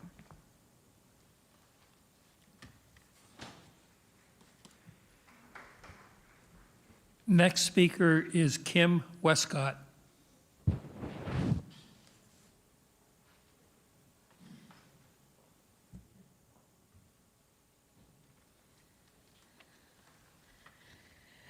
Good evening. I'm here tonight to address the curriculum. I've taught in the classroom, I've tutored, I've homeschooled, I've worked on curriculum selection at school level as well as personally, the material I was going to use with my own children. I have had children in private school, in public school, in addition to homeschooling. I'm not an expert, but I am very familiar. I attended the town hall the other night at Vero Beach High School and heard from Dr. Moore a lot of planning and work in regard to the facilities, the faculty, and making sure students felt safe and welcome. All good things. However, at the end, another lady in attendance asked why academics were not addressed that evening. And Dr. Moore responded by saying they are embedded in everything we do. That response stood out to me as I would have expected him to say they were the focal point of everything we do. While hoping he had just misspoken, I got online to look at what had been posted, and I was sorely disappointed to see that he had not misspoken. The academics are embedded, and they're embedded so deeply as to be almost hidden. Beyond having a very lackluster academic, the curriculum, they are clearly developmentally inappropriate. There was a Thanksgiving story about an older couple who ended up eating Thanksgiving dinner with a family of new immigrants. This is a lovely story for story hour at the library, but the closest this story got to teaching anything about Thanksgiving was the offhanded mention of the pilgrim and an Indian on the table with a dancing man. There was nothing in the module to talk about the celebration the pilgrims had with the Indians, the gratitude the pilgrims had for the help the Indians had been to them. There was nothing about Lincoln's proclamation about Thanksgiving Day. The main or big idea, as this curriculum terms it, was that the immigrant family saved the day for an older couple. Again, sweet on its face, but nothing academic about it. And taking the place of many excellent stories that could teach something about Thanksgiving. For 5th grade, there was a poem book about a young man who had come to the United States from El Salvador. By 5th grade, you could be using poetry of a much richer nature than what this language arts selection was. But even the follow-up questions were about the feelings certain works elicited, not even a look at the vocabulary that might be used to bring about a certain feeling.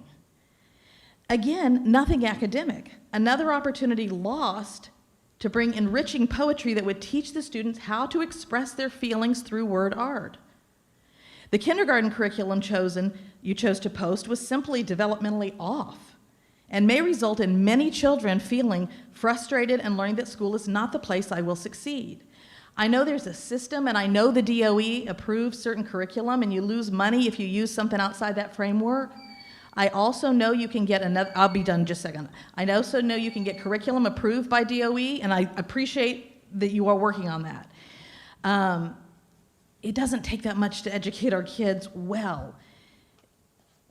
We've got to have the right curriculum. You've got to do a cost-benefit analysis and get the right thing done. You have a huge responsibility to the future. Please wrap it up. And those social, emotional-based curriculums will not prepare the children of this county to succeed in the world ahead of them.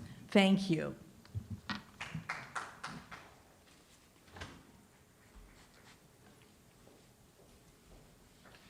Next speaker, Jesus Lavandera.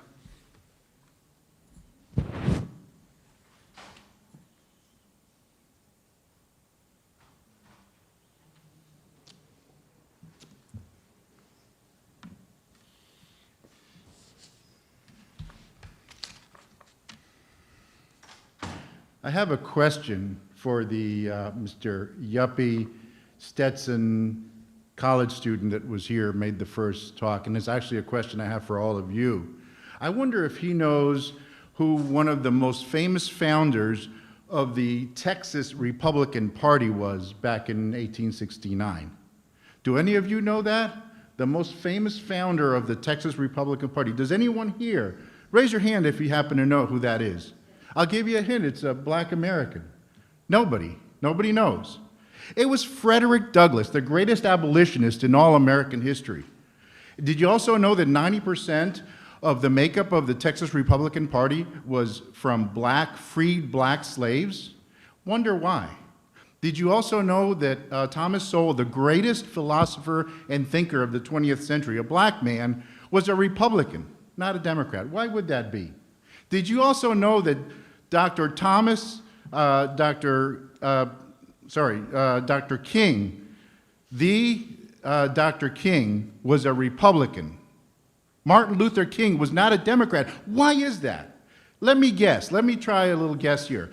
Did you know that when the Republican Party was formed, it was formed for one reason, to stop the advancement of slavery into Nebraska and Kansas?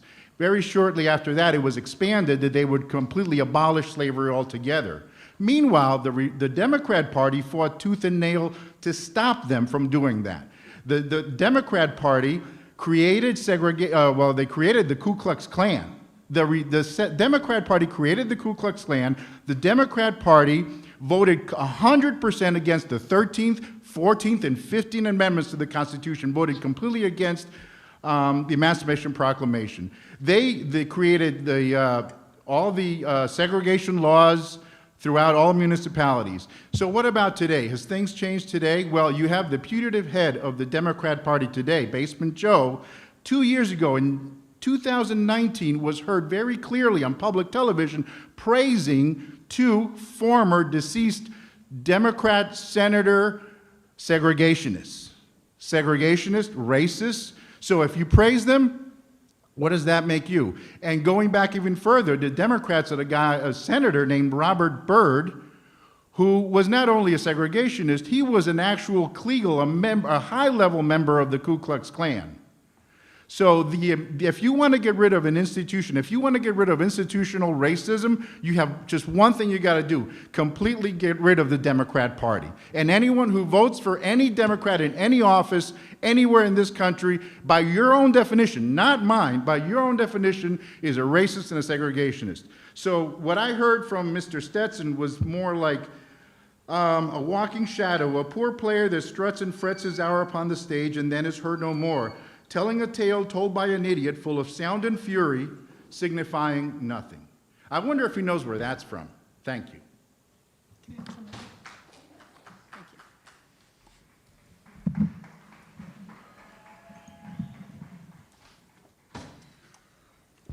Next speaker, Susan Heel.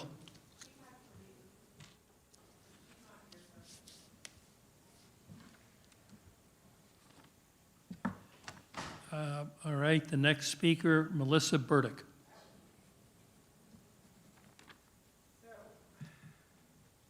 Thank you. This evening's been interesting, and it's always interesting following Jesus, which in whiteness, I could say he's following Jesus, but that would be really difficult. So anyway, our order was all messed up, and I guess my first thing I want to do is apologize to Dr. Moore because I've said some harsh things to you. Well, actually, wait, I refrained. I take that back. I will apologize to you, and I will ask for your forgiveness once I feel you have earned it. I still believe in meritocracy, even though critical race theory and the most common curriculum right now is not teaching meritocracy. It's teaching what your color is, what your position is. So I'm going to be a little all over the place because I truly want to believe what you're doing here, and people have actually told me that you are the man to do the job. Again, that's not the official apology. But I don't know that that's true because we're getting mixed messages. First, we're insulted that we don't know what critical race theory is, and we do. And the thing is, in truth be told, in popular culture, they are obfuscating it. They are changing it so that we cannot have that honest conversation about what it is and what the end goal is. So I'm just going to backtrack, and I know I'm probably going to run out of time. Just to show you the mixed messaging we're getting from the Indian River School Department, when you tell us we don't know what we're talking about, and when you tell us there's no critical race theory, I'm referencing the Teacher Training Manual for Professional Development. Now, this has been, this has been used. It was on your spring showcase, and the actual page that I'm going to read from is Race My Life, which we were told it was a reference, used as a reference. But I will ask you that the author who wrote it, Glenn Singleton, he is an advocate of critical race theory. He has been working in this area since the 1980s. So I throw it to the board, and I don't know if we can do a Q&A here, but when I read this, I would like you to let me know if you believe what I'm saying to you. because this is what you're training our teachers with, who will therefore, they may have the most nominal curriculum. It could be fantastic. It could be from Hillsdale College, which would make me so proud, but I doubt that. But if you're teaching your teachers to see our children as only color and specifically wiping away their whiteness, then we got a problem. So that's where the disconnect is. And again, I would like eyes on me, not looking down at your phones. So Glenn Singleton's specific one that just really, you know, Dr. Moore, you said you don't want to hurt children, right? And I'm thinking of all those students who were here also earlier today. And I thought, well, you know, wow, should we just let them know that, as I'm quoting, oh, what? No, okay. I'm not 3 minutes, am I? Dang. Okay, so I guess my 100% of my time was racist because that's what this says, and I do apologize I didn't follow, but it also says, this is to say the impact of race disappears only when you no longer have your skin. So where do we go from here? Thank you. Thank you.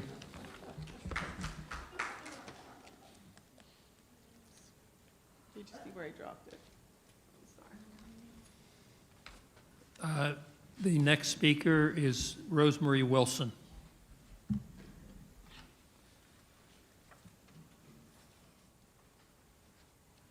Good evening.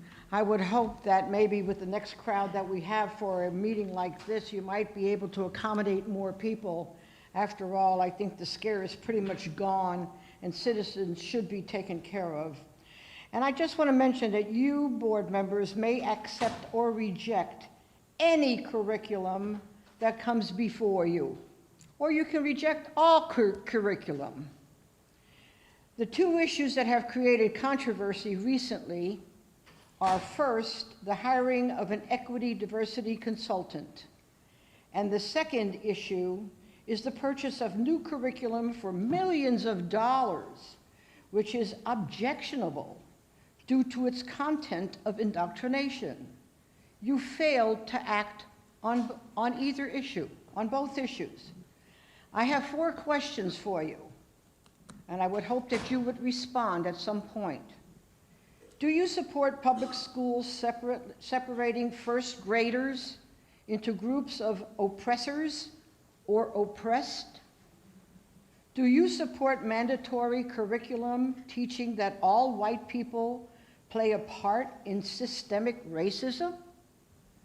Do you support public schools instructing white parents to become white traitors and educate for white abolition?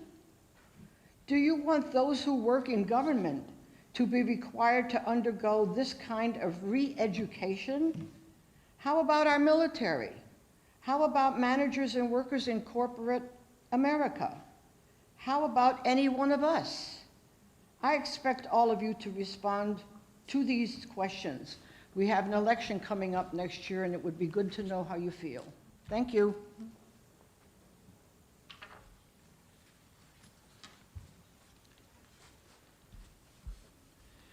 The next speaker, Paul Westcott.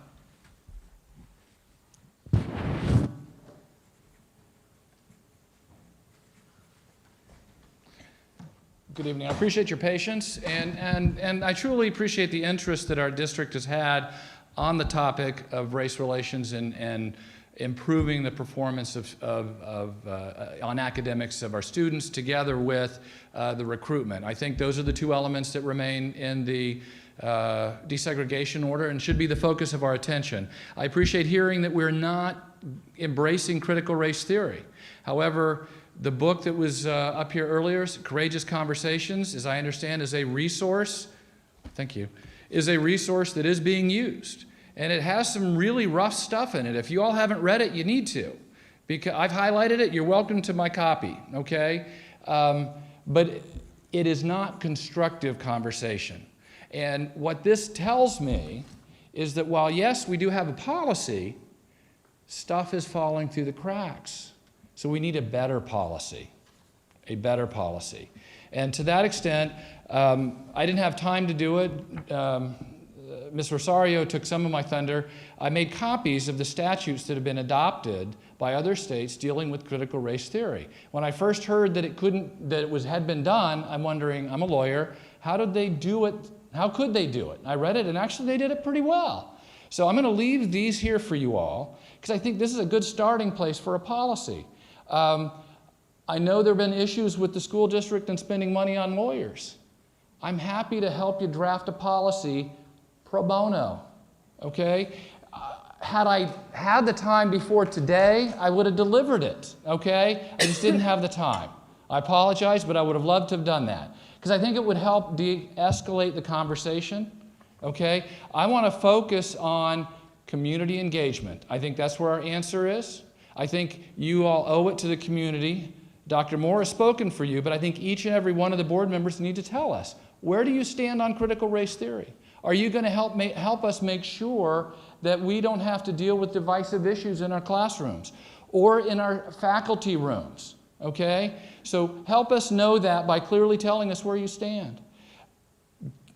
Give Dr. Long the resources in terms of funding, staffing to do her job. I would ask that you look into getting an advisory board behind her to help her reach into the community. There are a lot of people that really are interested in helping, but when we hear whiteness, white privilege, all of that stuff, it doesn't give us warm and fuzzy feelings, quite frankly. I don't want to show up and have reason to feel guilty. My family comes from Kansas and Illinois. I haven't done detailed research. I'm pretty sure none of them owned any slaves. I shouldn't feel guilty, and I shouldn't have to tiptoe around those issues showing up to help. Neither should anybody else in our community, okay? So let's focus on getting rid of this stuff, developing a clear policy so we don't have to play whack-a-mole looking for where this stuff pops up, and make it clear so we know where we stand. Thank you.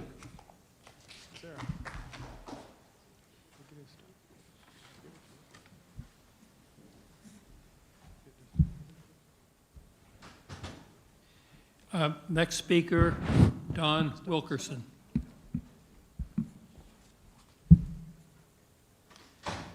And Ms. Wilkerson, while you're walking up there, I'd love to know where your email address came from. I won't read it for privacy, but it's very interesting. Oh, okay. You can tell me sometime. Okay, I will. Okay, hi, my name is Dawn Wilkerson. As mentioned last time I was here in March, studies have revealed that children are 10 times more likely to die from suicide than from the coronavirus they're meant to be protected from. I personally know 3 teenagers who have considered suicide in 2020. This is alarming and heartbreaking. There's an overwhelming amount of research showing why our children should not be masked.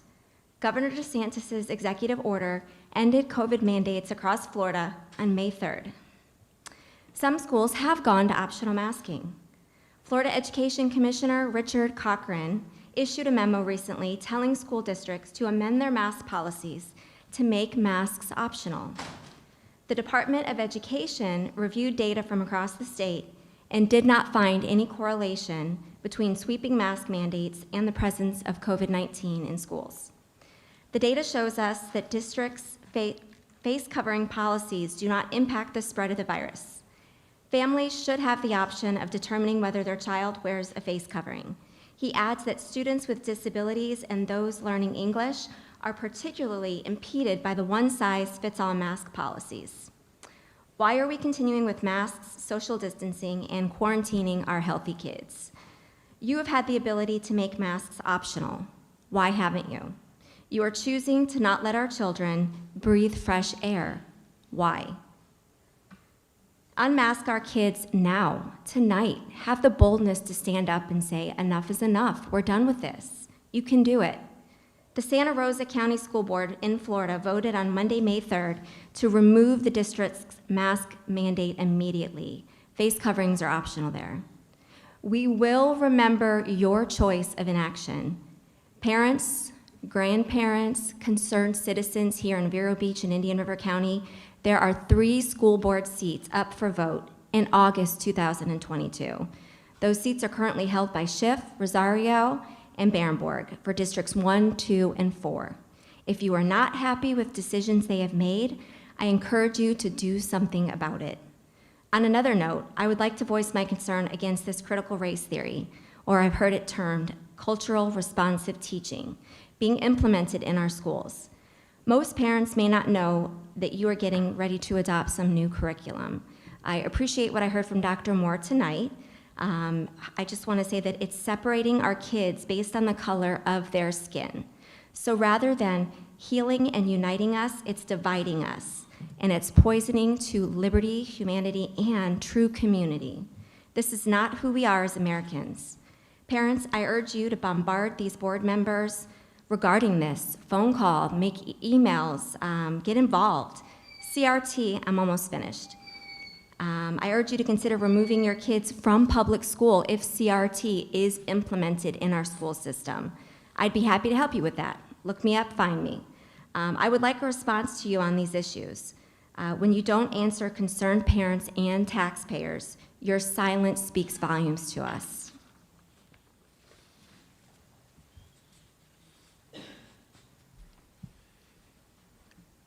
Next speaker is Pedro Vero Beach. If I mispronounce it, I apologize. I did not came as prepared as some of the other parents. I just have something that I was given to, which is great. My name is Pedro. I am a Mexican immigrant. I came and I was raised here in Indian River School District. I have experienced racism and prejudice by school staff and other members of the community. However, I do not agree with critical race theory, and I am very glad to hear by the board that we're moving in the right direction and really going forward with some of those things. Today, I was a high school dropout twice due to certain things that happened in my life. Today I hold a couple degrees in graduate school, and I have employed up to close to 40 people in Indian River County. So I do not consider myself a victim of the system. However, I do believe that this is something that we have to talk about, and we have to continue moving forward with some of these race topics. I believe, like I said, and thank you guys for having peace and ease some of my concerns, but I do not think that critical race theory is a point where we have to move to. Thank you.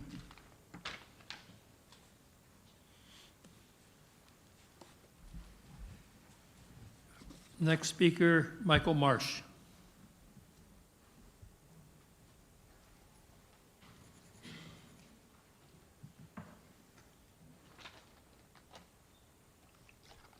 Good evening. As easy as to talk about mask and race and everything, I want to do something a little different. I want to start off positive. I'm going to end positive, because that's the only way we move forward. Dr. Moore, you should be a saint, sir. I don't know how you have the patience and tolerance for some of this stuff. Last night I sat through, and it's fine to have differing opinions, but when you have the superintendent, school board members, most of this staff come to an outside meeting that's held, it's a shame Ms. Zork's not here, and I wish she was. However, she's probably on tour, by the way. But when board members are told to be quiet as soon as they walk in, and then they get singled out, that's a problem. That's not how we work together at all. Dr. Moore stood the entire time. I did too, because it was quite interesting. And no matter how you feel about race, there's definitely a problem, obviously. Brown versus the Board of Education was just in 1956.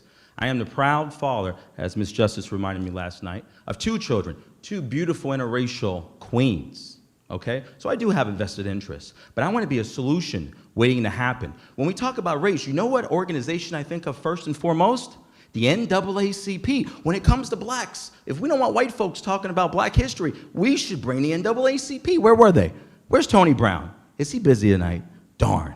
We have a superintendent and a school board, and great job to the chair and the rest of the board. We put all these things in place, an equity committee, a paid position. What more do we want? Work together. If we really wanted to work together, we wouldn't still be here having these conversations. And my question is, when we're done with the mask, because obviously we'll be done with the mask, it'll be done, and this race curriculum, are you guys still coming? Are we still coming? Did we solve everything? Because I work day in and day out in the trenches. Did we bridge the gap between law enforcement and community? Because that's what we do in our organization.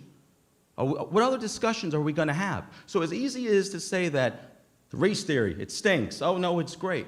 You know what we get off the track?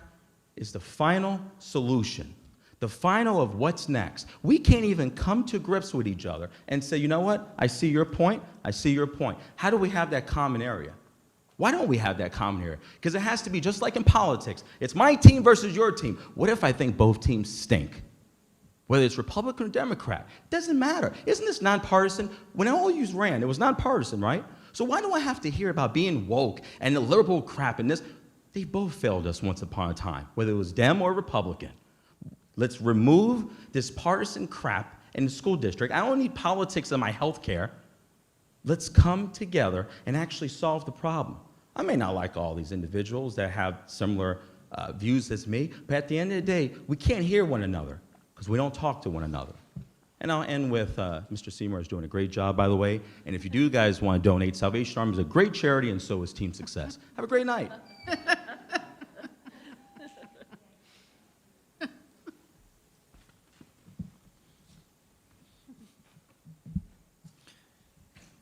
A little levity. Thank you, Mr. Marsh. Next speaker, Christy Mileto.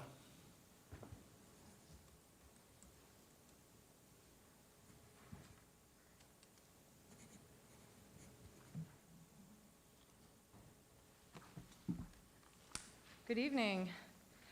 I'm a local and I'm a native, and I recognize some of the faces on the board today, and I will humbly say you've touched my life, and I will remember you always. You're one of the good ones. My credentials here: I was in the United States Army. I was a corrections officer. I was a juvenile corrections officer. I was a case manager in Indian River County, and I'm currently a state social worker. Equity is not about race. Equity is not about racism. It is about fair and just treatment for all. It goes beyond race. It ensures that all kids are provided the resources they need to be successful. ESE kids will benefit the most from this position, along with the National Merit Scholars, because the person in this position will realize that there is not enough resources being allocated to position those students to compete at a national level. I don't want to put out there, 1 in 5 children are abandoned, neglected, or abused in our community. It happens here. I work in it, I see it, I live it 40 hours a week. Those kids are our responsibility. And we need to wrap our arms around them regardless of our differences and give them the resources they need to be successful. You want to talk about PTSD from a mask? See a PTSD from a child being ripped from their parents. They need help in the schools. They need support. And they need to know that each and every single person in this room loves them because they don't have anybody else. I live it. Our saying in my office is, every child is one caring adult away from success. Just one person to not quit on a kid that's got it rougher. I didn't have it great growing up. Nobody knows that. I hid it well. But it was some of the teachers that pushed me, Dr. Jones, that believed in me. These kids need their community. And putting an equity resource officer is not about race. Let's not make it that way. Talk about COVID. I'm over COVID. I don't want to talk about race. I love everybody. But I want to talk about the kids that need each and every adult in this room. How about the kid that can't get braces, but he gets beat up every day at the group home? Do we want to talk about him? Can we put a resource in place for him? It saddens me, the division that came up to this podium tonight. This is where I grew up, people. Do better by our kids. They need us. I promise you, and it's happening here in Vero Beach and Sebastian. I hope you guys have a great night.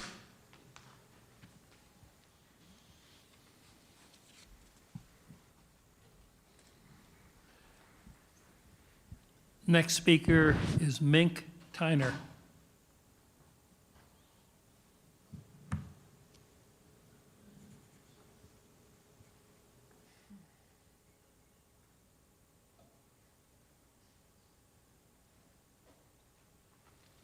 Hello.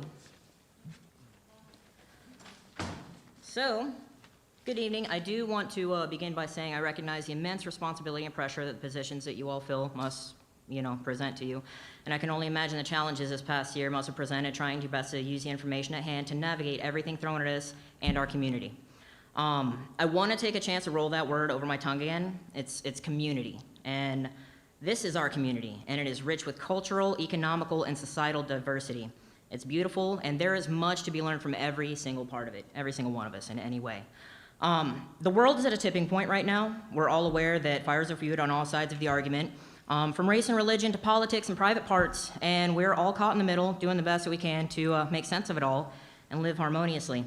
Now, most importantly, and I'm pretty sure every single parent in this room, regardless of our affiliations or our beliefs, can agree upon, is that we do owe it to our children to make the most sense of it so that they can grow up in a world better than what we were handed. That's literally my mission in life, is to make sure my kids have it better than I did, okay? So now this doesn't come overnight, it doesn't come easy, it doesn't come free. It takes hard work on all of our behalves. It takes sacrifice and some discomfort sometimes to create a world better suited for their futures, for all children, okay? I'm gonna touch on a few subjects tonight and hopefully shed some light and alleviate some concerns, possibly find some common ground and perhaps some common sense among indoctrinated minds. Now, I have a very diverse belief system that has allowed me to maintain insight on a number of subjects from various demographics, and I'm involved in a number of groups that see so much hatred disguised as virtue signaling. Now, believe it or not, I'm in a number of conservative groups. Hi, guys. You've probably seen me in them before. And, and one most recently I did want to actually give a special thanks to, and I wanted to say hi, Moms for Liberty, and I know you guys are in here. Hello, ladies. Now, a very unfortunate side effect of being who I am is that I often get invited to these groups because they liken to my beliefs and my energy in fighting for them, and then I get to sit and watch the anti-LGBTQ rhetoric often shared on these pages. Now, the thing is, I grew up being an outcast, black sheep, discriminated, so I know it when I see it. What's funny is I grew up in an old school traditional household raised by my grandparents. Grandpa, well-known, respected business owner, World War II, earned his Purple Heart, owned a gun shop here in Indian River County for over 40 years. And my grandma was a stay-at-home mom, cleaned houses, helped out with the business during the day, took care of the kids. So I did grow up in a heterosexual household with a strong woman and a strong masculine role model, and absolutely no influence from any gay agenda, which I'm sure you guys have been getting some notifications about lately regarding the current curriculums that's being implemented or spoken about. Now, here I am, a lifetime of being told I'm wrong or bad for something that comes naturally to me, and which truly doesn't concern anyone else. A lifetime of being put down, ridiculed, and treated differently from my personal life that absolutely should be no one's business. A lifetime of sexual harassment and societal pressure to be normal. These days, my favorite are the big tough guys that post on Facebook that want to break my jaw for using a women's restroom like I just did 3 times in there, but won't take the invite to follow through on their threats when they see me. So that much hatred and insecurity has got to be exhausting. Now, here we are. The mask issue, groups like that, they have my full support. I'm not going to give that to you guys tonight. You've heard enough of it. But a lot of the issues we're moving on to that are pretty harmful and divisive to our children, and all of them. So I want to take this time to say, you don't get to pick and choose when science matters or when religious bias rules. Don't worry, ladies and gents, LGBTQ-friendly curriculum being taught with the already existing hetero-friendly curriculum isn't going to make your kids gay, but it does create a more friendly and understanding climate for all children. Nonetheless, the rhetoric. Mr. Tyner, you're going to have to wrap it up, please. I'm a miss. Thank you. Now, I've always been, I'll tell you what, let's just ask yourselves, why do you spend so much time worrying about what's in other people's pants? Why do you spend so much time worrying about who someone else is sleeping with? Why are you guys worried about depriving children like myself that this curriculum would have helped immensely to make us feel like more welcome with the other children that were receiving the attention that we did not? Okay, thank you, Mr. Min. Thank you. So, I'll be back, guys.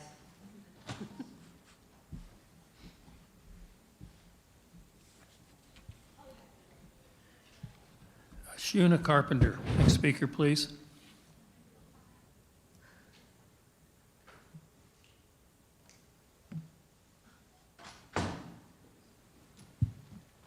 I try to write down something, but even I write, I don't read anyway. So my second time come back. Last time is my first time, and nice to meet you, everybody again. Thank you, Dr. Moore, and thank you, Mr. Mayor. And we have a couple conversations during these two meetings. Thanks. And first of all, how to say, I against we hire the position for equality department with over $100,000 that's position, and that's I against. I don't think in this time is necessary spending that money and create that position. Second is about CRT. CRT is all over the country right now. Whole country, they training teachers. It's coming like a huge storm, and we're in this room try to protect our little county's children here. And thank you for Dr. Moore. He said he doesn't want to hurt our children. I believe it. And what is CRT about? I heard people saying this, that. We all have a different opinion, but more percentage is people from California. I heard from my Chinese side. I heard from it's worse than our state right now. And how far from here to California? Little by little, the steps.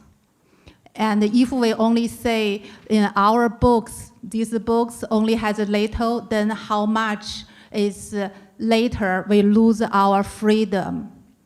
I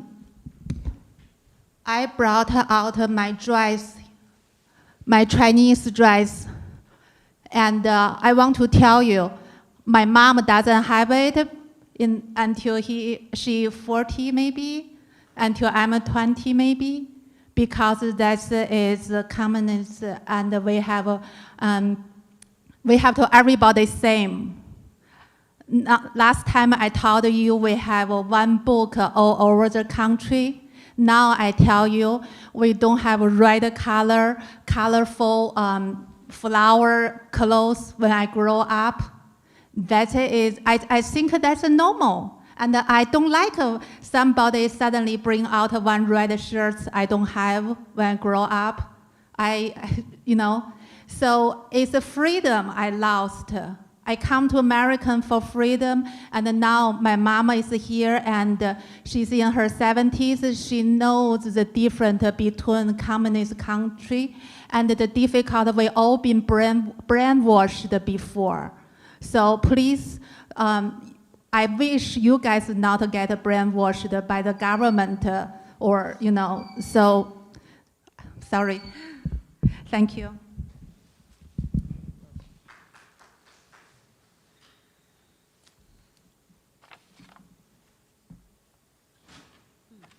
Next speaker, Jennifer Pippin.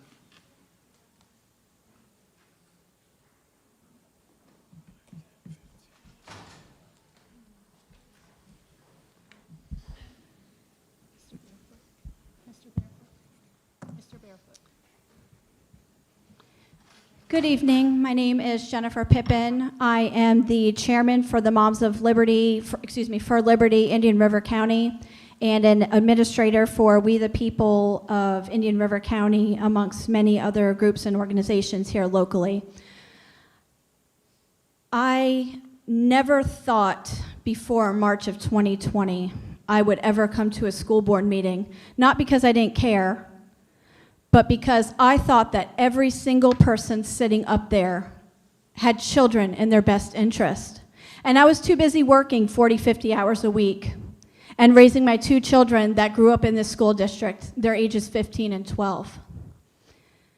In March 2020, I got called many names under the sun, I'm sure you've seen in many news outlets and in social media, as an anti-masker, anti-this, anti-that.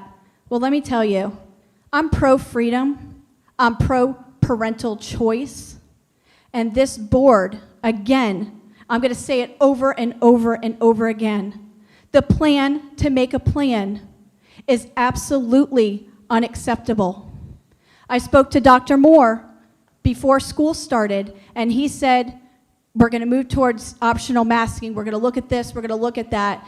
We are into the last month of school, and not one thing has changed with quarantining our students, contact tracing, and masking since school started. Not one thing has changed, and you all are to blame for that. If you say you want optional masking, then vote for it. If you're that strong, stand up and vote for it. House Bill 241 is on Governor DeSantis' desk to be signed for boards just like this, to put parental rights first, to put children first. Everything else is secondary. The politics, the teachers' union, we love teachers. It's not the teachers, it's the union. Who's speaking up for the children? It's the people that show up time and again, call, email, come to these school board meetings. The plan to make a plan has to stop. As far as the curriculum in your foyer there, just so you know, I did some research, as did many people. Mara Schiff, Equity in Action Moving to Envision 2025 Conference here at the school district, July 24th, 2020. When COVID was going on and we were worried about our children coming back to school, it slipped underneath us. Equity in Action Summit, July 24th, 2020, conference here, school district. Black Lives Matter, Equity in Action, Moving to Envision 2025 conference, July 24th, 2020, again, in the midst of the worst part of the pandemic. Jim Crow and Segregation, Equity in Action Summit, it's all there. It's public records. This has been a problem for a long time coming, and it's wrong. Stop playing politics with our children. Children come first, and if that is not important to one of you or all of you on that dais, we're coming for your seats. At this point in time, we're going to take a 5-minute recess. There are about 9 or 10 more public comments.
All right.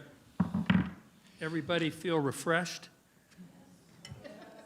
Got your batteries charged? We ready to go? All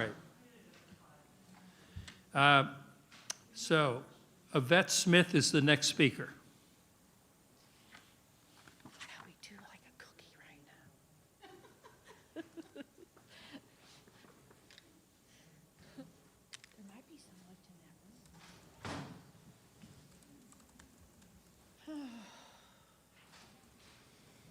Maybe Yvette Smith's not here?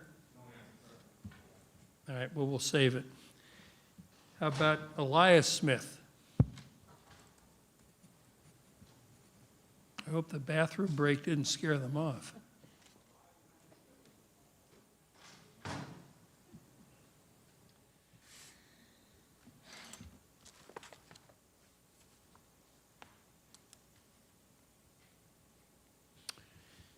How about Aaron Smith?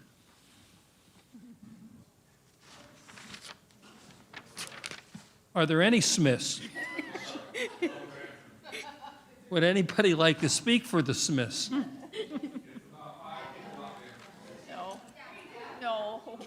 No. No. No, that's all right. That's all right. Yeah, okay, it's okay, she said, he said. I only want to say one little point here because I don't have an idea. You've already, only one time. Okay. Karen Rutledge. There you go.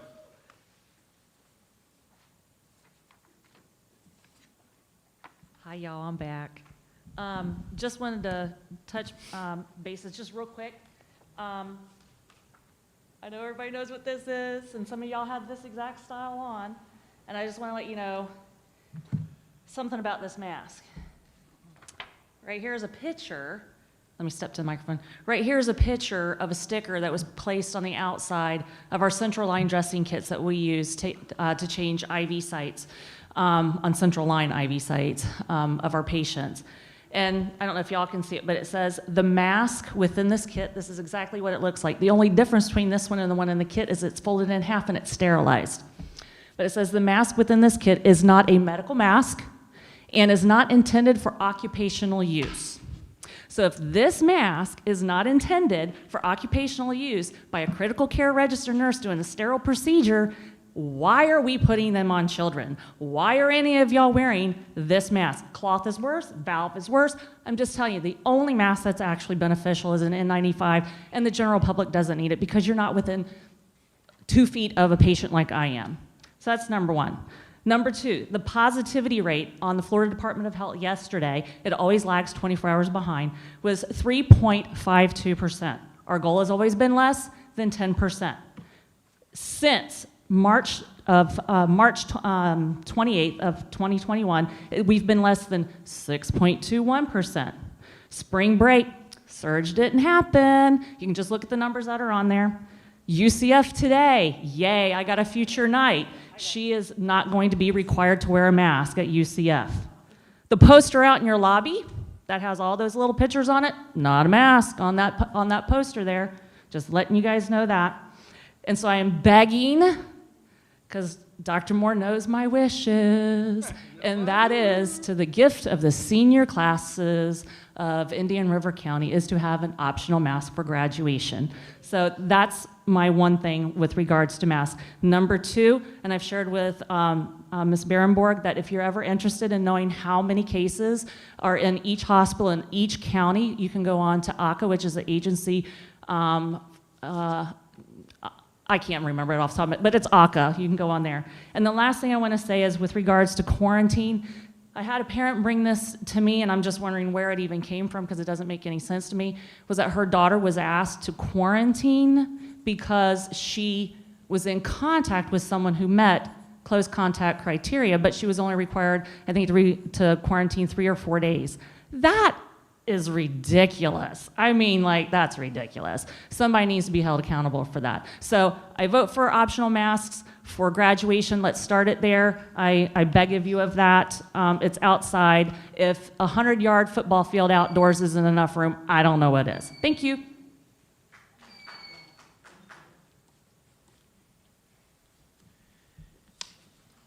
The last speaker is one of our illustrious alumna, Tiffany Justice.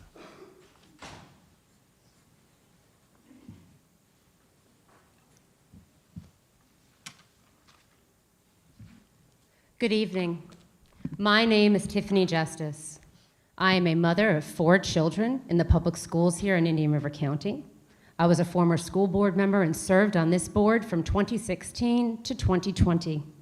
I am also the co-founder of Moms for Liberty, a national nonprofit that is focused on helping parents to reclaim and defend their parental rights in America's public school classrooms.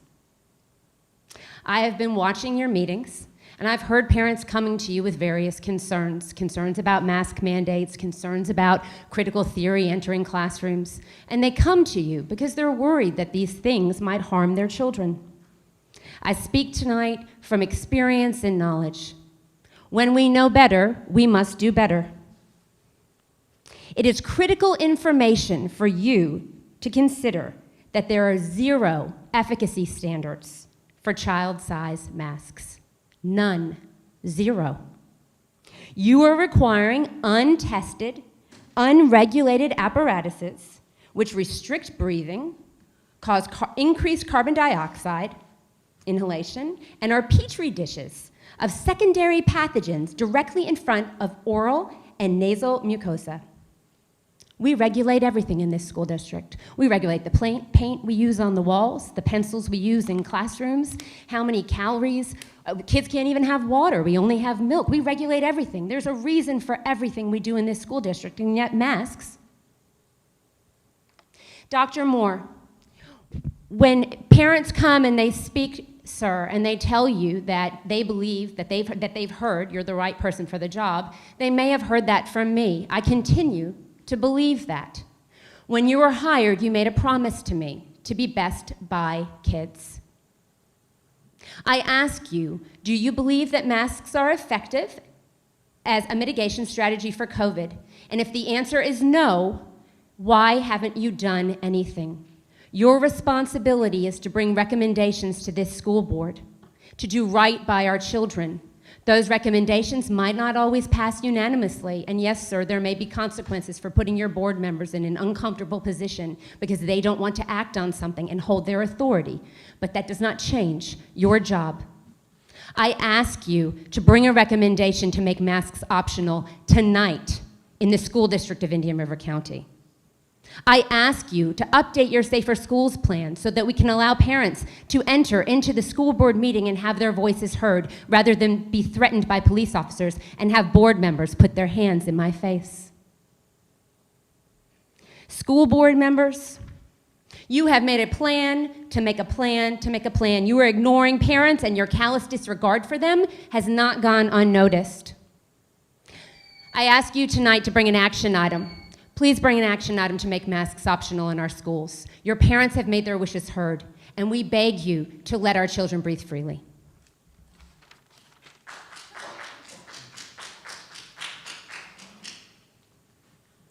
That is the last in-person public comment. I understand there are 4 email public comments, and Ms. Maddox, you can begin, but I would point out that we received many more, but they did not follow having a form attached to it, and the guidelines are very clear on the website. So, however, we've all received copies of those emails, and we will read them if we haven't already, but the ones that do qualify, go ahead, Ms. Maddox. Thank you. This email is from Cindy Maldonado. It is time to end the mask requirement in our schools. I'm especially concerned for the children. A covering over one's mouth symbolizes the silencing of the individual. It is, in essence, a muzzle. Our children's mental health is being sacrificed for, as Dr. Brosea writes in her June 2020 article in Infection Control Today, magical thinking, when referring to cloth masks. Children need to see the facial expressions of one another during social interactions. So I attempted to find sound scientific evidence for the wearing of masks to prevent the spread of COVID-19. but most references are speculation at best. And we are not talking a specific type mask with a specific fit. No, apparently what is required is any old mask, nylon, cotton, paper, or rayon, or any type of fit. Air can blow from the top or out of the sides of the mask. You can touch it with your dirty fingers all day to re-secure it over your nose. It can lay around your car or at the lunch table, but is it still beneficial? The truth is children are not COVID-19 spreaders. The spread of COVID-19 from asymptomatic people has not been proven. Healthy children are rarely affected by COVID-19. I spent literally hours trying to find good, solid, scientifically reproducible evidence that masking children has benefit that would clearly outweigh the frequently documented risks. I could not. So please, I ask you, why are we masking our children? The next email is from Jamie Bishop. I am writing this letter as a concerned parent to advocate for all children in IRC. As parents and citizens of IRC, we elect our school board members and expect the same, to advocate and always have the best interest of our children in mind. When I send my child to school to learn, I expect first and foremost, he or she is learning academics. This past year has not been the case. Many teachers are more concerned with being mask police than making sure our children are learning. Teachers are not medical professionals and should not be more concerned with masks than they are about making sure our children are learning. To further add to this, bringing in new curriculum regarding race and equality is unacceptable. I expect my child to learn academics in a school setting, anything to do with racial injustice, etc. Children should learn outside of a school setting. Many kids are struggling in academics, and this will be detrimental to those that are already struggling. On Monday, May 10th, my child was given a used mask that was provided to him by the school to wear as they didn't deem the one I provided acceptable. This is unacceptable. Under no circumstances should a child be given a used mask, nor is my child to wear a disposable mask made in China. This is a perfect example of our teachers not looking out for the best interest in our children. I send my child to school to get an education. You are not healthcare providers and have no business conducting yourself as such. My child's education is being disrupted, not only by his health, headaches, claustrophobia, also by the constant bullying and dictatorship he endures daily from adults that are there to teach him academics. Yesterday, he was handed a note by his teacher stating this was his 5th and final warning. He replied to the note, "I can't breathe." When he went back to his desk after lunch, the note was gone. This constitutes bullying. And when there is a class discussion about leadership and a child raises their hand and gives their answer about who they believe shows leadership, a teacher should never tell that child he or she is wrong because not everyone would agree with his or her answer. This happened in our school system and is unacceptable. Our teachers are not here to push their way of thinking on our children. We expect our teachers to allow our children to be free thinkers and have their own opinion on something, not the opinion of that teacher or others. This is just the start of the indoctrination and corruption that has infiltrated the education system. If you bring in the equality and race studies, how are you to prevent further biased education? That's right, you can't. We as taxpayers have a right to send our child to school to be educated in reading, writing, arithmetic with no biased agenda. We all need to stand up and do better for our children and our future leaders of tomorrow.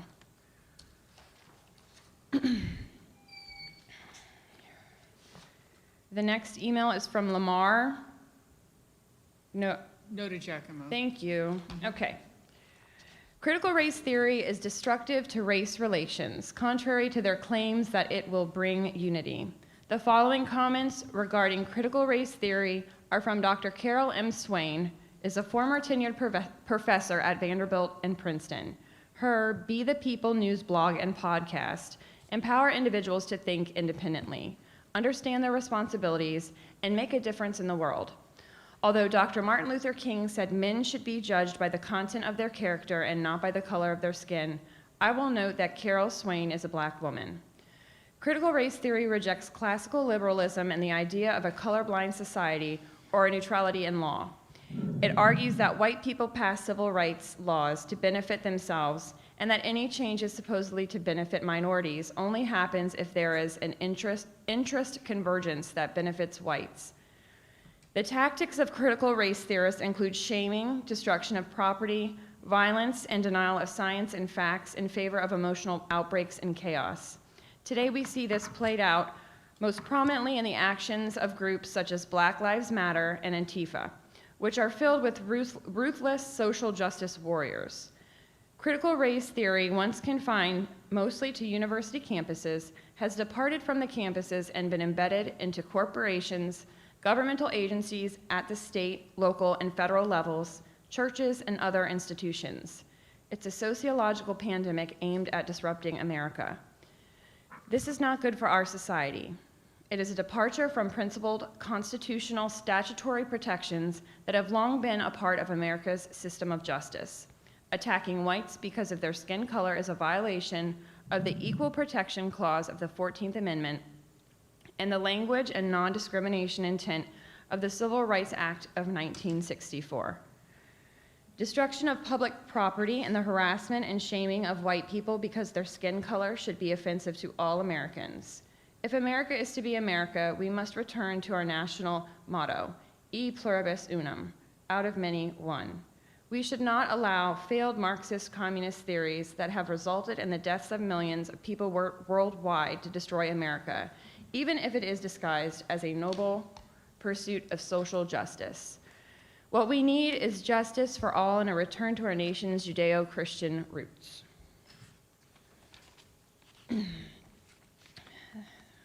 The final email is from Brenda Barbour. I am writing this letter today to provide my request as a parent of children in Indian River County. I oppose masking. They immediately need to be abolished. Teachers are more concerned about masking than they are about education, and this is not what my tax dollars pay for. Nothing to do with critical race theory, race equality, should be in our children's curriculum. These things should be left to the parents and teachers need to stick to reading, writing, and arithmetic. These things only bring more segregation and race baiting into our schools, to our country, and to our county, and to our country. And that's all. All right. The next item on the agenda is to approve. Mr. Chair. Yes. Just some quick responses to public hearing, if I may. So maybe today has the potential to be a great day. Maybe for the first time in a very, very, very long time, we take the blinders off and we look at the reality of where we are when it comes to race in the school district of Indian River County. Maybe we forge relationships and commit to having the conversations to bring us together as a community to change and improve on that reality. The comment was made, where is the NAACP? There are partners in this work. And I think they've been wanting to engage in this dialogue for a very, very, very long time.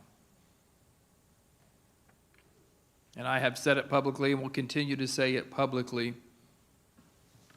The district has done some great things in that particular area, but has been afraid to talk about it, has chosen to look the other way. We talk about being the world-class educational institution. We want to be the literacy capital of America. Tonight could be the beginning of the relationship and commitment to have the conversation to make that statement true, to make that to be the truth.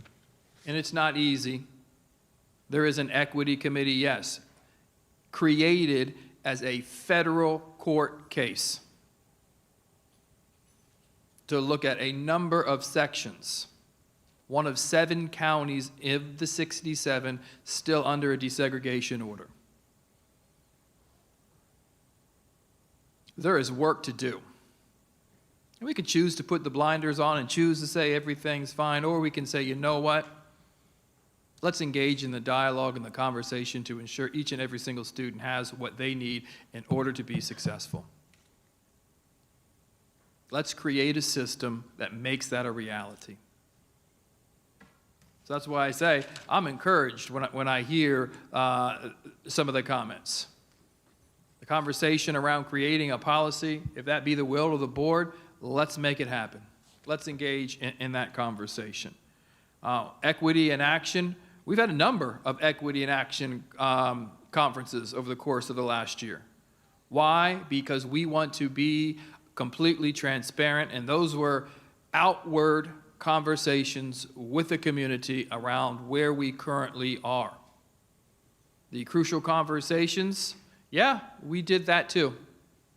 Using resources to prepare cabinet and senior staff and principals to have very, very complex conversations, to engage in the understanding of how to prepare ourselves. Not word for word, not taking it for every word in the book, but using it as a resource to prepare our faculty and staff. Nothing more. And then that's the resource, Ms. Rosario, you were talking about. In a deep look at it, okay, let's fine tune that, let's take it off, and let's prepare ourselves so it's not bringing a sense of dividing the community, but pulling the community together. Pulling the community together. That's why we did the equity in action. We have another one coming up in July, by the way. The position, as I said, I'm going to reallocate responsibilities within senior staff and cabinet to ensure we do a much better job around access. And I'll say it again. We need to do better in providing the resources to those who don't have the resources to be successful. We need to do significantly a better job in advanced academics and pushing all students. Where we sit in terms of overall proficiency should not be anything that any of us are okay with. We shouldn't be. So as uncomfortable as some of the conversations or feedback that we hear, I feel encouraged that we finally get to take the next step.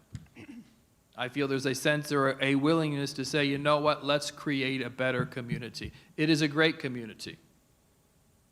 I've lived somewhere else. I've seen how harsh and hard it can be. When we engage and we connect to one another, we're willing to have those dialogues, we in fact can create a community that everywhere else in the world they will be envious about what is here and present in this particular community. As it relates, thank you.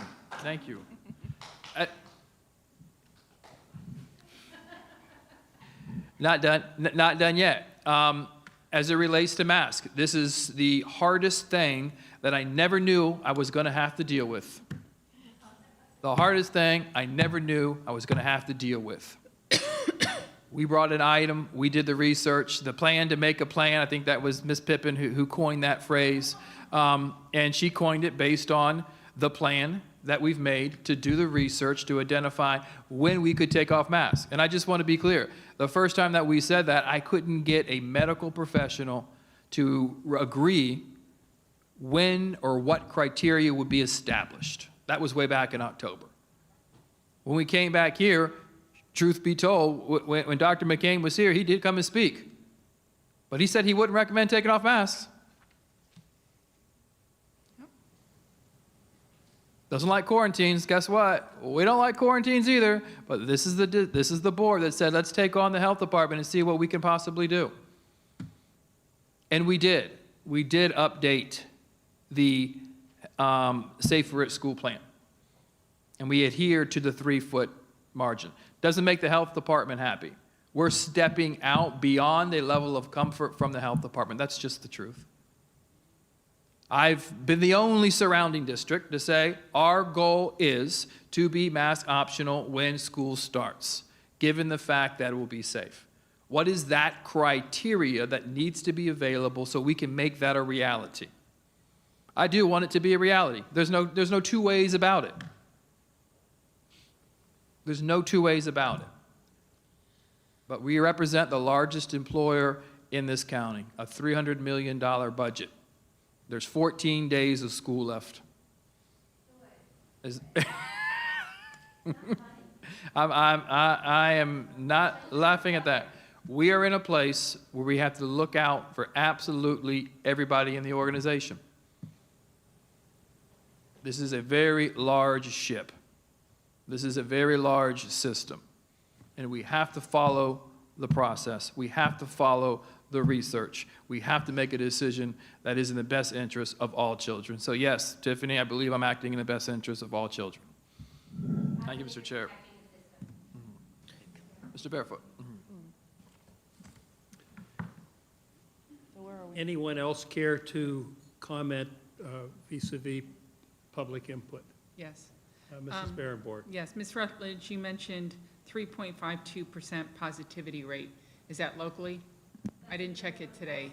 Indian River County, it always lags 24 hours behind, but for Department of Health COVID link, and you go down to Indian River County, and it will give you the previous day's positivity rate. Okay, so we have always talked about once it's under 5%, right? I know that there's only 13 days of school left, correct? Yep. Okay. What would that do to make masks optional as far as assessments going on? I have that coming up as my action item. Okay, I'm just asking him a question. If I could do that, Mrs. Rosario, please. Yeah, I know, I get a chance to speak, thank you. So what would that do tomorrow if we did optional masks? What would that do as far as assessment happening, things like that? There would be students who wouldn't come to school, parents who wouldn't feel safe. There would be teachers who said you made a commitment to do A, B, C, and D, and then I woke up next morning and something changed without being notified or told. There's a process to inform in terms of making such a big decision that represents such a large organization. Okay, I want that said while people are still in the room, because this is a lot to take in. And optional graduation, I believe we already talked about that last meeting. We already said that's going to happen, correct? So we are very comfortable. Principals are still meeting with their students that a graduation will be all but completely optional. Sitting in your seat, you will be optional. Walking across the stage, you'll have that particular option. We're only at 3 feet. You're right, we're completely outside. So we're very comfortable that students will not feel the burden of a mask during graduation. Thank you.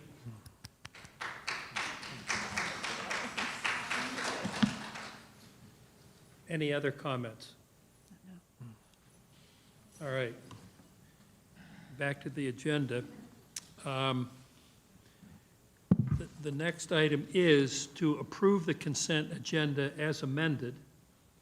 And the amendments were, we pulled item 5D, which relates to correcting the minutes from April 27th. We pulled item 9A at the request of Dr. Jones. Item 6B was also pulled. And Mrs. Barrenborg, you wanted a discussion. I don't know that it was on the consent agenda, but you wanted, as a discussion item, policy 4112, correct? Correct. All right, so can I have a motion to approve the consent agenda as amended? Second. All in favor? Aye. Thank you. All right, now let's now discuss, there's no reason, no need to discuss 5D. It's just been pulled and it will be resubmitted. So Dr. Jones, item 9A is yours. Thank you, Mr. Barefoot. Dr. Moore, you just took a little bit of the thunder, but I just wanted to make sure that when we talk about what it says, the delegation to the Equity Committee, the completion of progress towards unitary status, and how important that is. I've been attending these meetings for about 1.5 years now, and what I saw at the last equity meeting, I thought was great discussion. And accolades to this board, because in October of 2019, when Dr. Moxley was here, I believe 50-some recommendations came to the board, but we had an action item with 5-0 approval, at our last meeting, so I was very, very thrilled with that, because I want everyone to know regarding this equity committee that what the work is being done is so very, very important. I want to thank Mr. Browning, Ms. Patterson, Dr. Bristol, Ms. Walker, and Dr. Pinder for their very good discussion and dialogue. And I think it's very, very important, whether you can be here or not or be on Teams, to listen, because this is a huge part of what we've got to do in the district to move it forward. And I know that we've had requests for material, and I understand that, but I want to make sure that we never have any kind of barriers when we're giving that material. And I see that go back email, and there's a lot of information, and I appreciate that.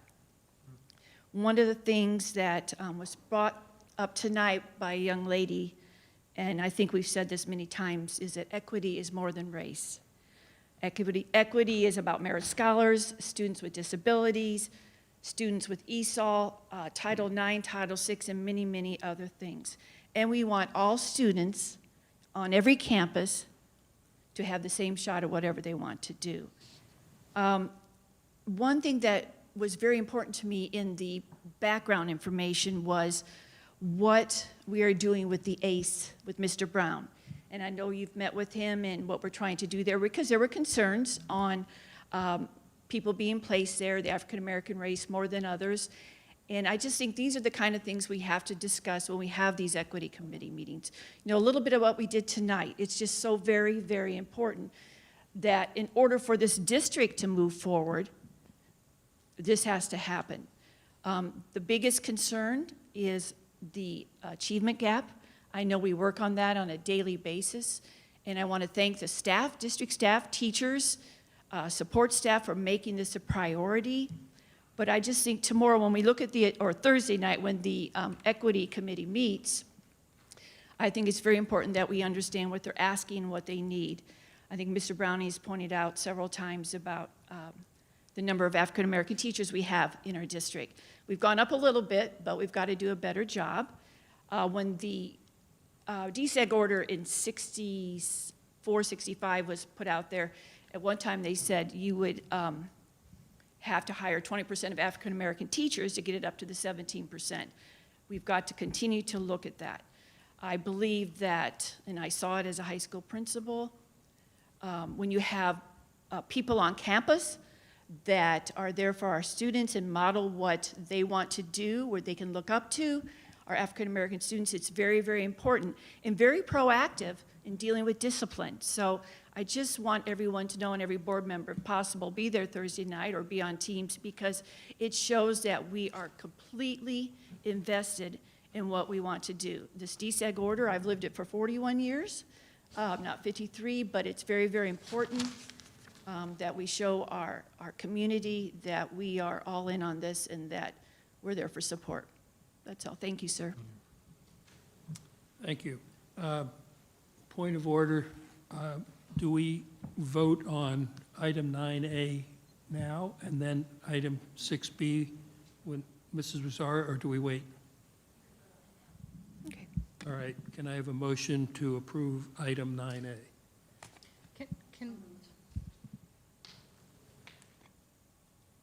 Second. All in favor? Aye. Aye. Okay, thank you. All right, Mrs. Rosario, item 6B. Thank you. I pulled the approval of purchase for the elementary ELA instructional materials. Let me pull that up now because I am in 5 different places. One of the, I pulled that item for a little bit of further discussion into this. We've already talked about the timeline. Thank you, Mr. Meyer, for all of that. It is no, it's no secret that I am not in favor of HMH. Amplify also has some of these culturally responsive teaching and some of these embedded nuances of what may appear to be critical race theory and so on and so forth. So I'm not in favor of them. However, well, there's no however. What I pulled for this item is to ask the superintendent to put a hold on any further decisions with regard to the curriculum, at least for the next couple of weeks, until we figure out what is going on with the DOE. There are way too many moving parts. It's way too fluid. I know that, Dr. Moore, you are a man of order and planning, and you love planning ahead of time. We have items to discuss sometimes a month or two in advance. And I know that the desire of the district is to prepare for professional development and teacher training and all that other kind of stuff. But within the next 2 weeks, if another curriculum other than Amplify is actually becomes available for school districts to take a look at, then I would rather not tie our hands too soon. And in essence, for the next couple of weeks, there's not much you can do anyway if you know that another curriculum is coming down the pipe. So I would just prefer to be safe than sorry at this point, rather than just move ahead. Everybody could take a breather. It's one of those things that I hoped would happen. And indeed, it certainly seems to be moving in that direction. I received something today that might also add to what I'm asking of the board and of Dr. Moore. It's from the Florida Citizens Alliance. The subject reads, Critical Race Theory, Open Letter to Governor DeSantis and the Commissioner of Education, Corcoran. And this might actually help to shed a little light on why putting a hold on it might seem a bit smart to do at this time. It reads, thank you, Governor DeSantis and Commissioner Corcoran, for your bold and courageous leadership, your determination to protect Florida's children from harmful ideologies. It is commendable and inspiring. Governor, we all breathed a sigh of relief when you announced that the teaching of critical race theory in Florida and similar theories are wacko and unacceptable in Florida. You have been very clear that embracing a traditional American education focused on reading, writing, math, and civics is the only acceptable way forward. What a seemingly wonderful thing that Florida students would once again be getting a great education. However, with Florida DOE approved materials now being adopted and purchased in addition to the US DOE order to provide critical race theory grants directly to Florida school districts, how wrong we were. We all must remember that communists never stop. Governor DeSantis, on behalf of over 110,000 active Florida Citizen Alliance supporters and many of our over 100 partner groups, we are urging you to issue a joint executive order immediately that, number one, stops the adoption of ELA textbooks until the FLDOE can be 100% confident that all textbooks and teacher editions are completely free of critical race theory and its many tentacles. And number two, that strictly prohibits any school districts in Florida from accepting a direct federal grant related to critical race theory or its many tentacles. Your use of executive power as Florida governor and the 10th Amendment to just use yours, executive power as Florida governor, and the 10th Amendment to just say no. And of course, it goes into what critical race theory is, and so on and so forth. Lastly, it reads, an honest academic, traditional American education is the most important gift we can give our children. A moratorium must be immediately declared to stop all 67 counties from purchasing materials that embrace critical race theory, 1619 Project, and BLM Marxist materials.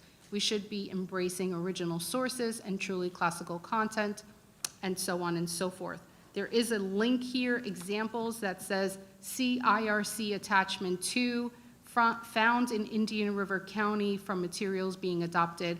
But every time I click on that link, nothing opens. So I'm not even so sure what that is. I don't know, Mr. Meyer, if you were able to click on that link. And by the way, there is another district called Indian River. So every time I Googled when I was running Indian River School District, another district came up. So we are School District of Indian River. That's how it shows up on Google. But initially, I thought it was a different district, and yet I'm tending to believe more and more that they're referring to us. So I don't know what documents they are attached here. So rather than push forward, move forward in this, let's take a breather. I'm asking for I will use the same word, moratorium, for a couple of weeks until we get further information from the DOE. And at that point, we can move forward. So. Dr. Moore, you respond? Oh, sorry. I was going to make a motion. Oh, no, so my recommendation stands as presented to the board. Obviously, the item now belongs to the board. I think we did go through the process of making a modification to the item to put the first choice, as Mr. Meyer explained, which is amplify, knowledge-based curriculum. You're right, Ms. Rosario, the same tentacles of critical race theory will be present in amplify as it is in HMH. And the definition of what critical race theory is where we need to have that conversation. To clearly define what critical race theory is where we have not normed. Culturally responsive teaching is embedded into both curriculums, but taking the time to fully understand the content within each particular courses. We have a 30-day window that we would be entering now. That 30-day window affords the opportunity for anyone to make an appeal where they would state their concerns that they have in front of a hearing officer, which was approved by the board tonight. And then we do that. My biggest concern is there is no additional curriculum that's going to be presented. It will be the only other one that's out there is Amplify. So there is no additional curriculum that will present itself.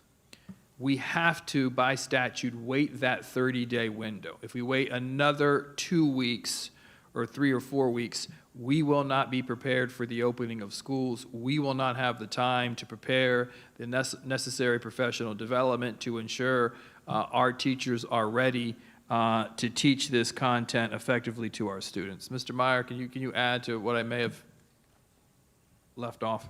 To the chair, absolutely. I think you hit it. And the way we did separate the item also for the board, adoption is different than procurement. So we wouldn't be buying this. We're not spending any money on this. That would be done at the June 22nd. So there's still time to, as Ms. Rosario said, make sure that we don't go too far down a path that we can't retract from. There will be no purchasing of this material entering into the contract until at the earliest June 22nd, waiting for the period. The other thing that I would call to the attention, section 1006.35 Florida statutes is the accuracy of instructional materials, which gives the commissioner the authority to mandate to the publishers to make any changes to their materials should he find that they have inaccuracies. And if they refuse to do that, then they get taken off the list. And I think we all understand that the publishers they want the money. And if they're told to make changes within the curriculum, they're going to make the changes directed by the commissioner to stay on the list. It's similar to what Amplify is going through right now to get onto the list, not because of culturally responsive teaching, but because of a different item. And so they're going to make any necessary changes dictated by the department to get on the list. And as many people are, lobbying the department to take action and to more deeply review these materials, I'm sure that they will be amended to meet any needs. I would trust that Commissioner Corcoran and Governor DeSantis will take a hard look at the materials and make sure that they don't have that. So I stand with Dr. Moore in recommending that we continue down the timeline as proposed, knowing that the board still, is not going to purchase this until at least June 22nd. Any further comments on this, Mrs. Berenport? Yeah. I'm very concerned about some of the stuff I read in there as I went through with you, and I did sit with you and go through the specs and things like that, and I appreciate that time. I know you've offered that to the community, to anybody that wanted to do that, to come and sit with you. They can still do that, right, until June 22nd. especially since there's an appeals process. So anybody that wants to, that has, strong opinion about that, would be able to sit with you, find the problem, be able to bring that up for appeal. And there are 2 people on that appeal group, Barry Siegel and Jeffrey Batista, both attorneys, right, local attorneys, that will be part of that appeal process, correct? I have a couple of concerns on this. One, my major concern was a point that was made tonight was the PD part of it. And I did read that part, and that does concern me, because I know from being a teacher that teachers that don't have a material in front of them will supplement with other things, and they'll bring in things that may not have been approved by the school board. My concern is, right now, we're using textbooks that use Common Core, correct? Correct. So if we don't approve something, then down the line, we're going to continue with Common Core. And we're going to continue with teachers bringing in supplemental materials that are out of our control and will be of concern, I think, to more and more parents. That's my concern, is if we don't choose something, we're going to be in that boat. So working on, and I do have some concerns of what I've read in here. You know that, about critical race theory content. All children should feel safe in their skin. All children, not some children. And I want all children to feel that way. So I think that when I looked specifically at that professional development piece, that concerned me. So I'm going to request that any professional development that's done for our teachers, that school board members have the invitation to attend. Of course, that's easy. Of course, okay. That is a major part. I think that school board members should be allowed to go to that. The other thing is, in order to get something in the hands of our kids next year, I'm willing to go with this up until the opportunity for people to give input, to go through this process of the hearings. We don't have to purchase until June 22nd. By then, maybe the other materials will come up. My concern, though, is Mrs. Rosario said maybe there'll be another book. The process through that the state does, the books have already been vetted for a year. They've gone through this process for a year. And my concern is that there's not going to be another one unless it didn't make the final and they do the appeal and win the appeal. Is there another one that didn't win the appeal? Through the chair, there were at least 2 in elementary that were on the bid list that did not make the final list. The other product was not well received by our committee, and I'm unaware of whether or not they are appealing to try to get on the list or not. But I don't know that that one would be considered by our teachers to be a product of high quality. But again, I would go back to, they're all meant to be designed the same way and would have the same components within them. So I'm not certain, And I know you showed it to me, because when I saw the buzzwords that I was concerned about, and you showed me in the specs, hey, this is what the DOE is saying that we have to do. And the publisher is being told, you have to do that.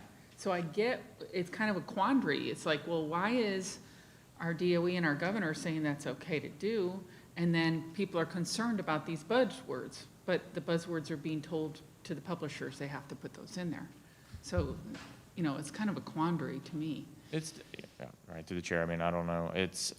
I think there is definitely a difference between multicultural advocacy and culturally responsive teaching and critical race theory. So I think that is definitely looking at closely defining each of those, and I don't know that I can do that off the top of my head now. I think that different people have different opinions and different definitions for each of those. Mm-hmm. But I think that many people in the educational community would define them differently. Maybe not all people, but most people in the educational community would define them differently. So I think that's where the rub there is between certain things that are coming to light. So is Amplify then the book that will get us to be the literacy capital that we want to be? I think that the committee did a great body of work from October until March when we made that recommendation.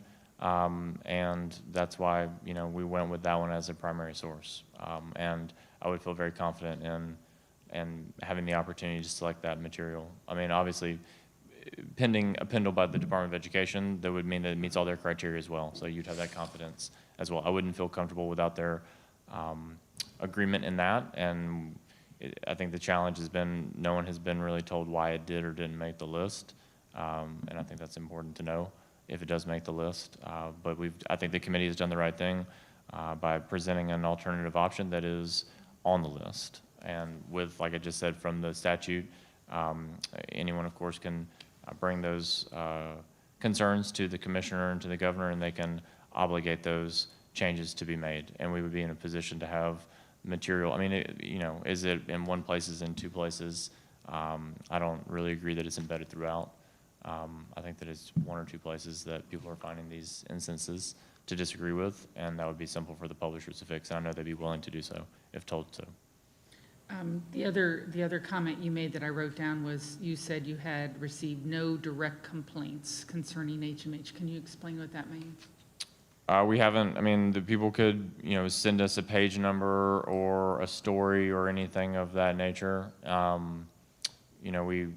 was the pictures and things that were going around, but no one since those 3 images surfaced right before the last board meeting. There's been no additional direct, this page, this chapter, this grade level is quote unquote critical race theory.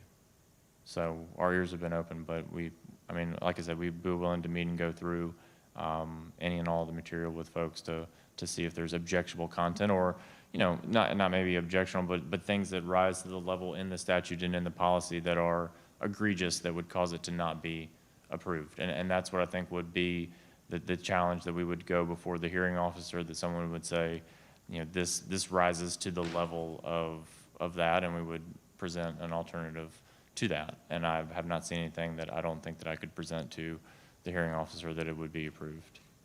So someone could, though, do the same to Commissioner Corcoran's office and say, this is the reason why we feel this book needs to be adjusted. Of course.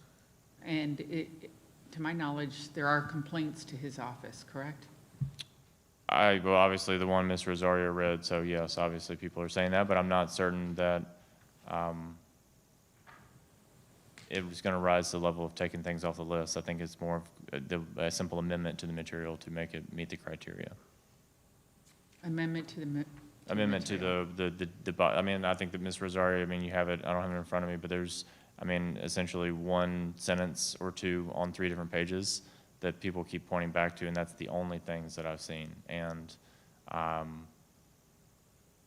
so I'll just leave it at that.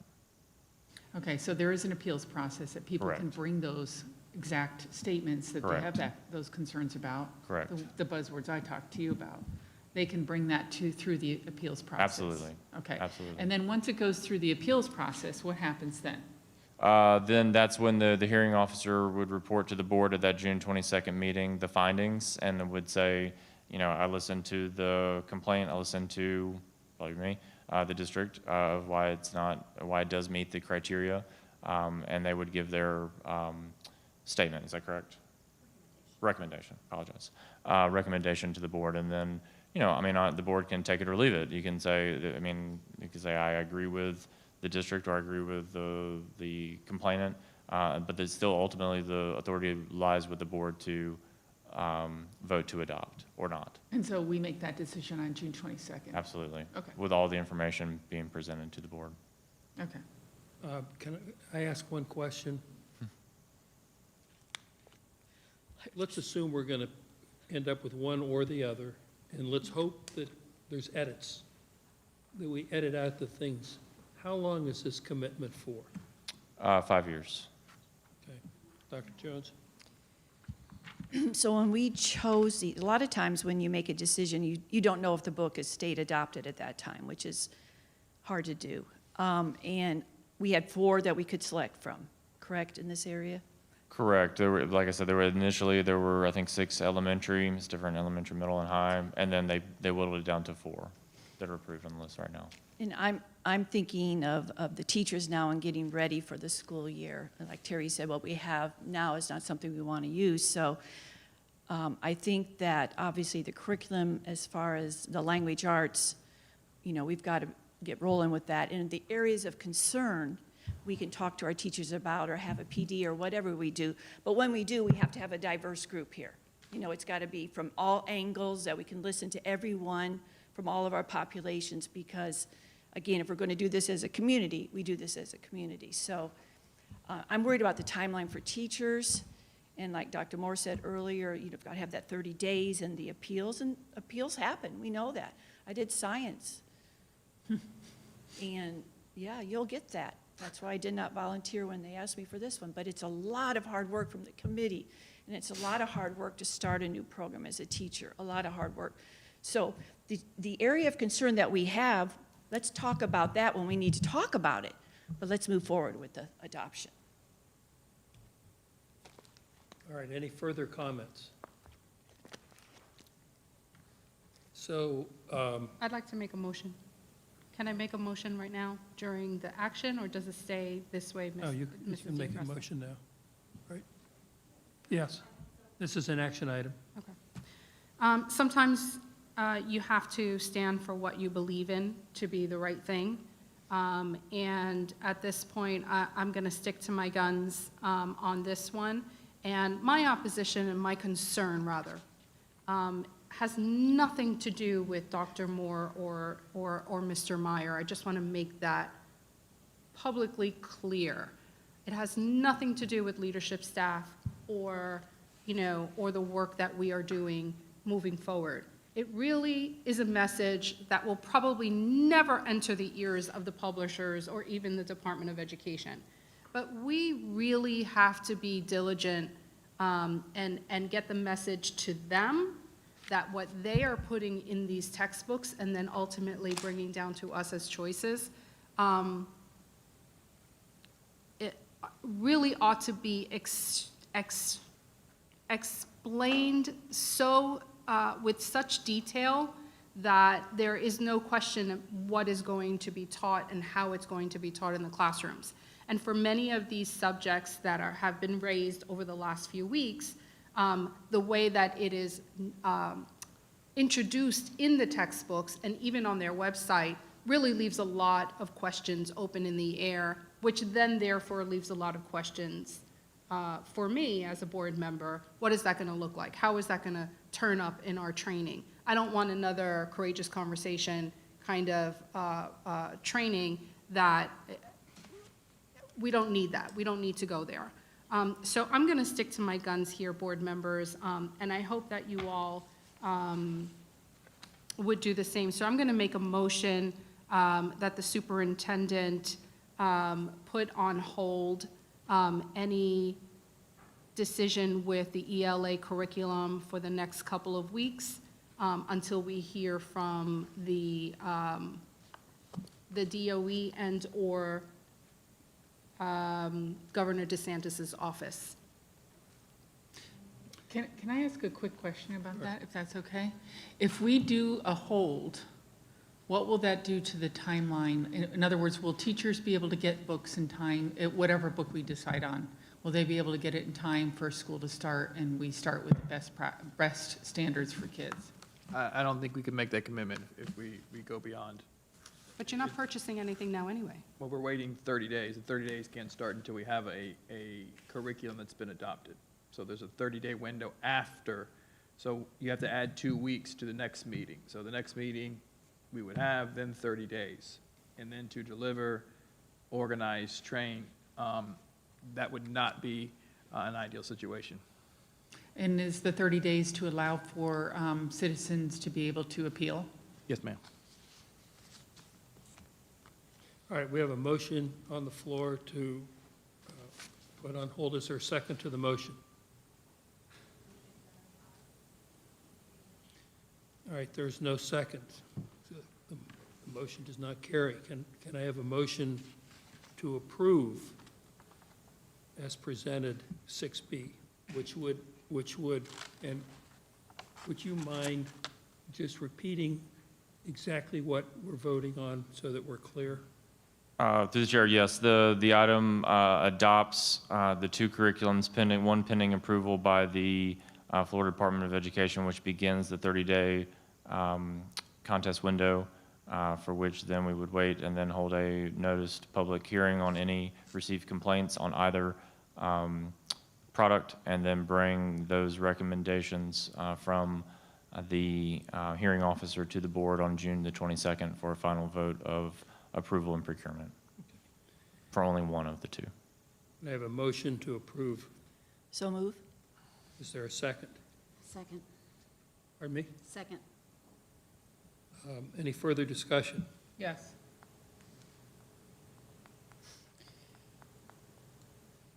I get the window, but I'm going to just publicly say that if there's, if the hearing officers come up with some sort of issue that they agree with, and at that point that Commissioner Corcoran has not, made any changes to ask for changes for the book, then it's going to be hard for me to vote for it if that's the case. I'm just letting you know. The other thing is, I am going to call his office tomorrow and ask about whether or not the items of concerns to people have been addressed at the state level, and has he asked for that sort of editing to happen. So I'm putting out there that that's going to happen. All right. Call the question. All in favor? Aye. Aye. No. So we have 4 yeas and 1 nay, correct? Okay. All right. The next agenda item is a report from the superintendent. No, I do think we have I other added an action, item. as did Ms. Berenborg. There's 2 items. Mrs. Berenborg had a discussion item. That's Oh, I'm after- sorry. But That's after the But I superintendent. added an item to action All right. regarding the executive order. Is now the time? Sure. Okay. Since our last meeting, since the meeting or the putting together of the school district Safe at School summer program plan, the governor, and let me get my other notes here. The governor signed 2 executive orders, number 21101 and then number 21102, essentially eliminating all emergency orders in effect due to COVID-19. Then, sometime, I don't know, a couple of days later, we received an email from the chancellor's office stating that essentially schools are exempt from these executive orders.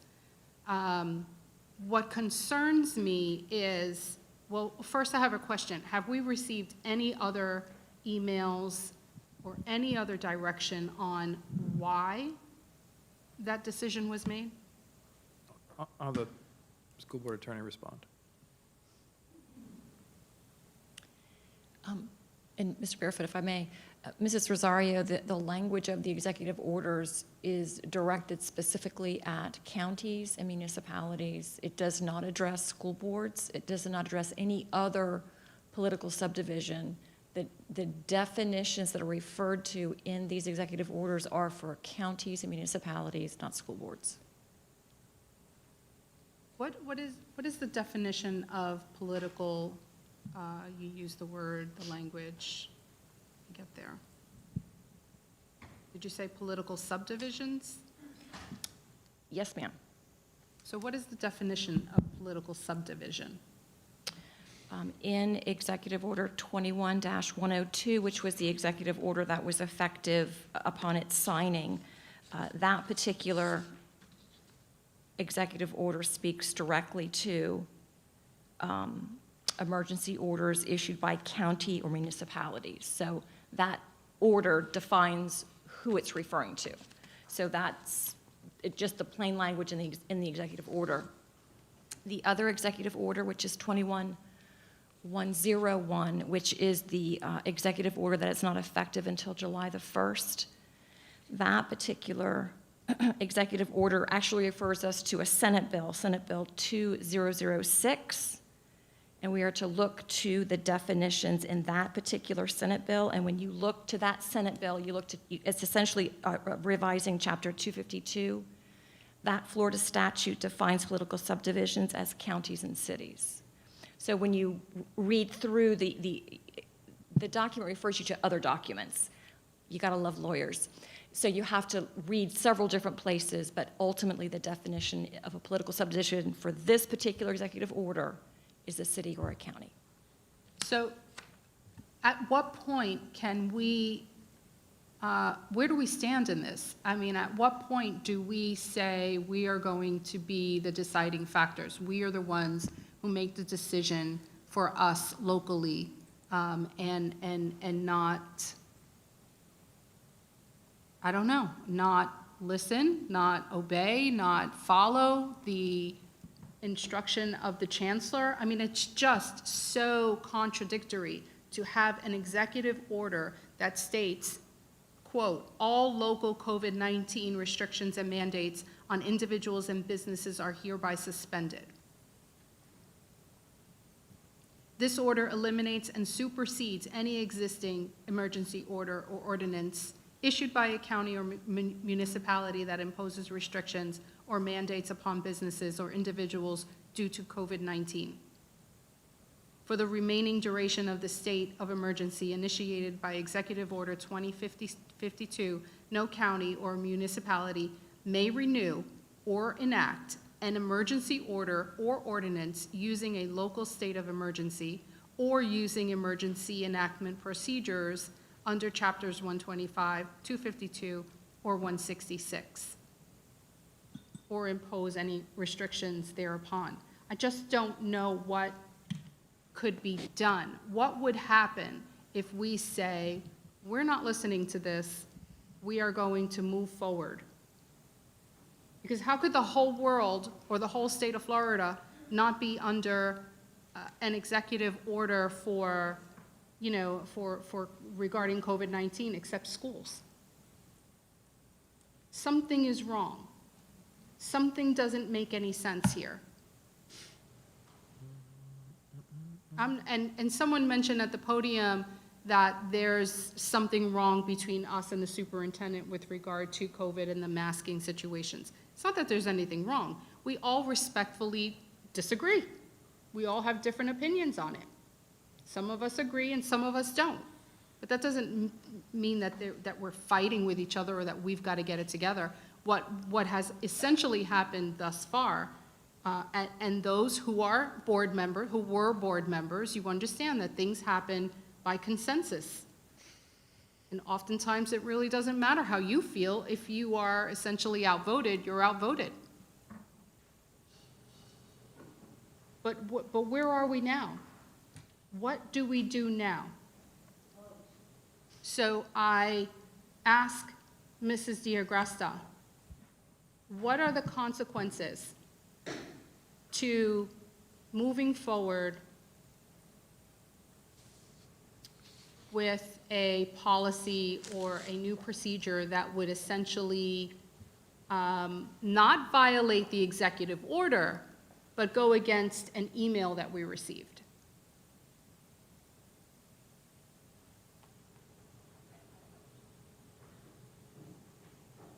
We received an email from the chancellor. We received an email from the chancellor's office saying that the executive order does not refer to schools. Correct. But it's always been our decision.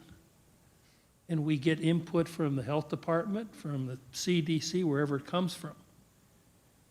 We could have waived the mask mandate before the executive order was lifted because other districts have. We basically, it's our decision where we were not affected by that emergency order, so when it was lifted, it applied to city, county, and towns. School district is separate, so up to this point, based on all the information that we've been given, and prior to Dr. Jones and I, has been based on health department guidelines and anybody else that's an expert or so-called expert. And up to this point, we've had the mask mandate, and the only adjustment to it, as I understand, is we've now gone to 3 feet from 6 feet. Which is the major shift in what we've done, and it is more drastic than surrounding counties have taken since that order was released. When you look at the recommendations, the health department or the CDC makes two different, they establish two different criteria.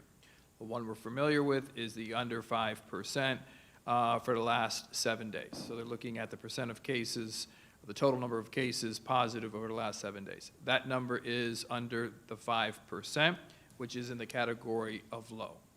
The other criteria is the total number of cases per 100,000. Using that same criteria, just done a different way. The number of cases per 100,000. That area is currently in, what is it then? Substantial. So they ask you to, before you make modifications or changes, to look at those particular two areas, and you want them both to be in low. Right now we're in substantial, which is not the highest category, but the second highest category. So in terms of criteria and what the guidance that is being provided by the CDC, that is the guidance. And when they're in low, they provide very specific measures in which you should be taking. So the conversation that was held at discussion board workshop 2 weeks ago was the review of that particular criteria. The advancements that we have made as it relates to the 6 to 3, which is huge for summer school, and the ongoing commitment from me to everyone that we will be aggressive in figuring out a way to get there where we are legally sound. We have appropriately notified the entire community regarding any decision that we made, so they have the opportunity to figure out what they will do with their children if they choose that being an option that they're not comfortable with. So that is what we have communicated for the summer. We begin, the task force is the exact same task force, made up of community members, made up of teachers, made up of individuals that we've worked with since March, to say, hey, let's just not bring Dr. Moore's recommendation, but let's really engage in the conversation and dialogue and look at the criteria, get feedback to determine what is the most appropriate way. So Ms. Barenborg brought an item that says, give us that information, us being the community, advise the board as to what we will look like for in, I think it was June 22nd. Right. June 22nd, a lot's happened on June 22nd. We have dinner in the back. But that's when we're gonna do it. And I'm gonna tell you right now, just in speaking to other superintendents, we'll be the first to have that. We'll be the first, which may not be the best, but we'll be the first. So we are committed to looking at the problem. And I'll be honest, you know, the things I'm being called and what I personally believe, I know I'm making the right decision. It may not be the decision that David Moore and his family would make, but I know I'm making the right decision. And hard and as complex as it is, we need to move forward, understanding that we represent the entire school system, all parents, and would be reckless to take a vote when children were dismissed from school, teachers were dismissed from school, not knowing that when they woke up in the morning, the game was changed on them. That's just not fair. It's just not fair. Mr. Barefoot? Dr. Jones, yes. And I always think of, as a parent and a teacher and an educator, again, we get information from everyone and emails from everyone, and you have a large population here that did come to school because of our safety precautions. And doing that at the end of the year with exams coming up and so forth, and I'm so happy about graduation. I know how much that means to the students and what we're trying to do for summer school and as we move into the fall. But again, we're dealing with 17,000 students, 2,000 staff members, and this kind of change now, I think we'd have a reaction from teachers maybe not wanting to come to work, or staff members, or parents not feeling safe for their students. So that's my thought on that one. I do have another question. Dr. Moore, can you give us the date of the last testing again? Mr. Meyer, correct me if I'm wrong, but I don't believe it's this week. I think it goes into through next week. AP exams still We taking go into place. exams. Through the chair, the FLDOE window is extended to go all the way through May. Each of our schools, depending on their individual needs, Ms. Dampier, you may need to help me out, has a unique calendar. I know there's definitely students taking the test next week. I think that they wanted to wrap all the first tests up next week and do makeups possibly that last week of school if necessary. So all the first round of testing is concluded next week. But And then we go into semester exams really quickly. There's no semester. So through the chair, we removed semester exams Okay, this year. sorry. So there may But there's be. just some testing at the end There of the could year? be, yes, of Yes, course. that's They're what I'm teaching talking all the about, way to the teachers. last day of Yes, school, yes, okay. absolutely. So we're Content. doing assessments all the way to the last day? No. Not statewide assessments. No, but I mean, the end of year assessments, that sort of thing. I mean, each teacher has control over their classroom and teaching up to the last day, so I couldn't speak to what assignments and what quizzes or tests they're doing, but there's no district mandated final exams those last 4 days of school. Ms. Dampier, did you want to say something? Well, I think Mr. Myers answered the question, but testing will be done. We tried not to have testing the last week of school to make sure that, some of those are early dismissal days, but they really wanted to make sure that we had as much time, instructional time, but we should be done by next week, as of next Friday. Well, I certainly wouldn't recommend tomorrow, everybody wake up and then, we do not have masks tomorrow. So the word reckless was used, and I certainly would not recommend that. But I do see a need. I do see a need for us to move to optional masks. I see it. I hear it. We have to respond. We can't keep waiting. Part of our job is to respond to things like critical race theory. Even though we may believe it is not within our classrooms, we still have to respond. When there are issues that come to us, we have to respond. We have an obligation to respond and to it's not pandering, it is actually, again, doing the right thing. Though we do the right thing by children every day in the decisions that we make in the classrooms, there has to be a point where we continue to do the right thing in other areas as well. One of the things that I'd like us to do and consider, and I'm going to make a motion for it, is to remove the wording on our business meetings that reflect as a result of the public health emergency that exists in the state of Florida, arising out of the coronavirus and in light of the guidelines established by the Centers for Disease Control and the local state Department of Health for the protection of all members of the community in order to continue to perform essential functions in a manner consistent with law and school board policy. All persons are invited to participate in the following meetings by watching the meetings live streamed, and there's the website. For those without internet access, you may come to the meeting location to attend the meeting in person. The meeting room will be set up in compliance with the CDC recommendations. That space will be provided based upon social distancing. Additional areas outside of the meeting room will be available to watch the meeting on video screens. All individuals attending the meetings in person are encouraged to wear face coverings. We need to eliminate that. We are no longer in a state of emergency. We are no longer in a Florida state of emergency. So I'm going to ask that we remove that board members return back to the dais, and that we turn this room back into a real boardroom, that we allow citizens to come in person for citizen comment, and I'm going to ask to make masks optional after the last day of testing per school. So is that two separate motions? What do you? No, that's one motion for all of them. Would you One motion prefer for all of two that. separate? I don't mind. I don't know Does what it- the other board members Okay. will vote on or not vote on, that's why I'm asking. Okay, I'll make two separate motions.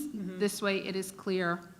I'm going to make a motion that we remove this excerpt for the emergency, the state of emergency that exists in the state of Florida as it pertains to the running of our board meetings. Within that, return our board meetings back to normal, return us to the dais, and set up the room as a normal board meeting would normally. So that's your motion. Starting on, That's my first starting on motion. what date? The next meeting? As soon as our next meeting is. Okay. Sorry, starting as soon as our next meeting. All right, is there a second to that motion? I'll second it. All right, further discussion, questions?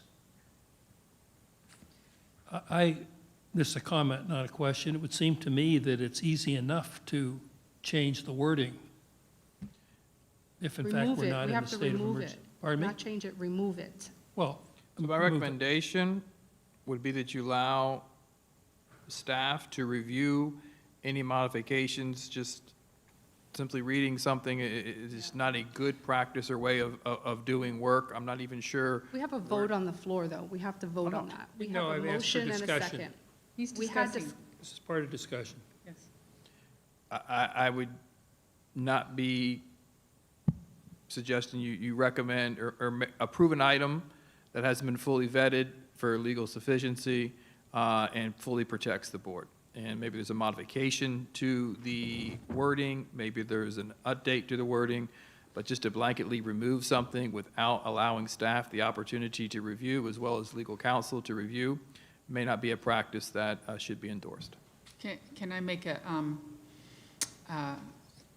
amendment to her motion then?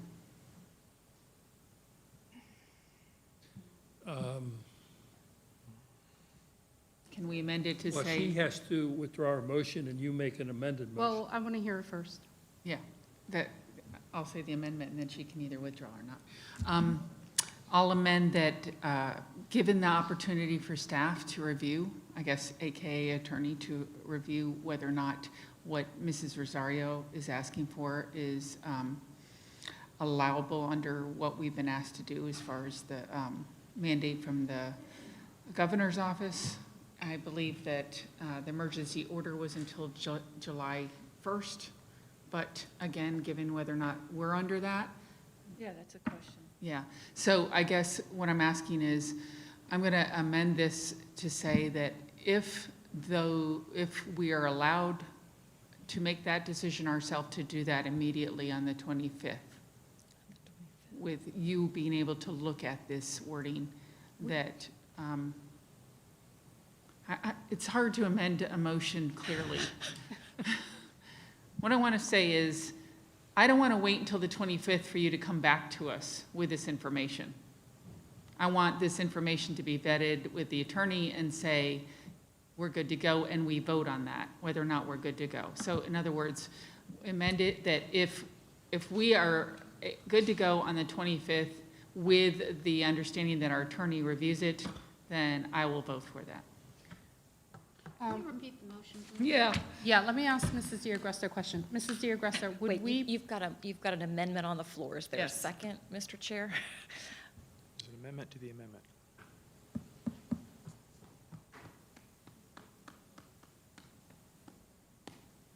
So we have an amended. Can I make a suggestion? Why don't we withdraw all the motions and start Second. over? I'm going to call that in a second. Wait, she was in the middle of saying something. I mean, for our minutes, I'm going to say you didn't get a second to that Right. amendment. Correct. And so now the main motion is back up. Mr. Chair, may I make a comment with regard to Mrs. Rosario's motion? Yes. Mrs. Rosario, you made this statement that we are no longer under a state of emergency. Correct. Governor DeSantis signed an executive order 2194 that extended the statewide state of emergency for 60 days. That does not expire until June 26. So if you're asking, if you were asking me to confirm or deny that we were under a statewide state of emergency, I'm going to say if that's the premise for your motion, we are still operating under a statewide state of emergency signed by Governor DeSantis. We are also still operating under a declaration of a public health emergency by the state surgeon general.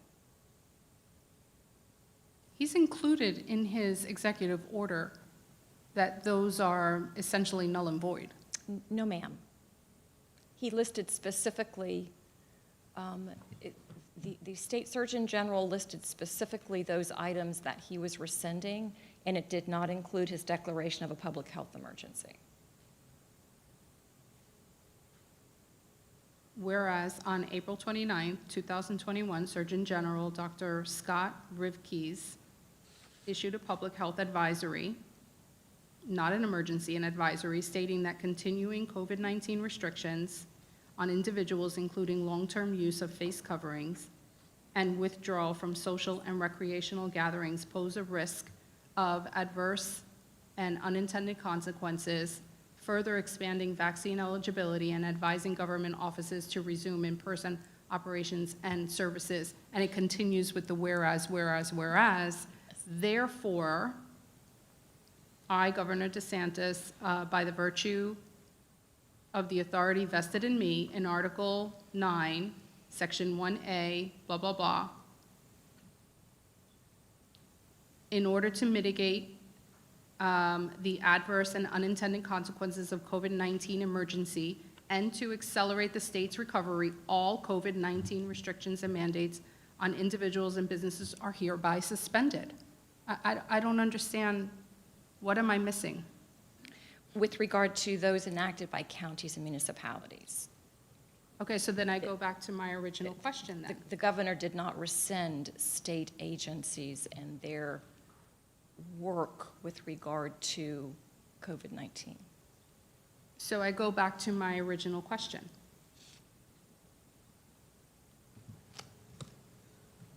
Which was? Do we have the authority, the local authority, to continue forward with a vote and change these policies? Yes, you've always had that authority. Then my motion remains.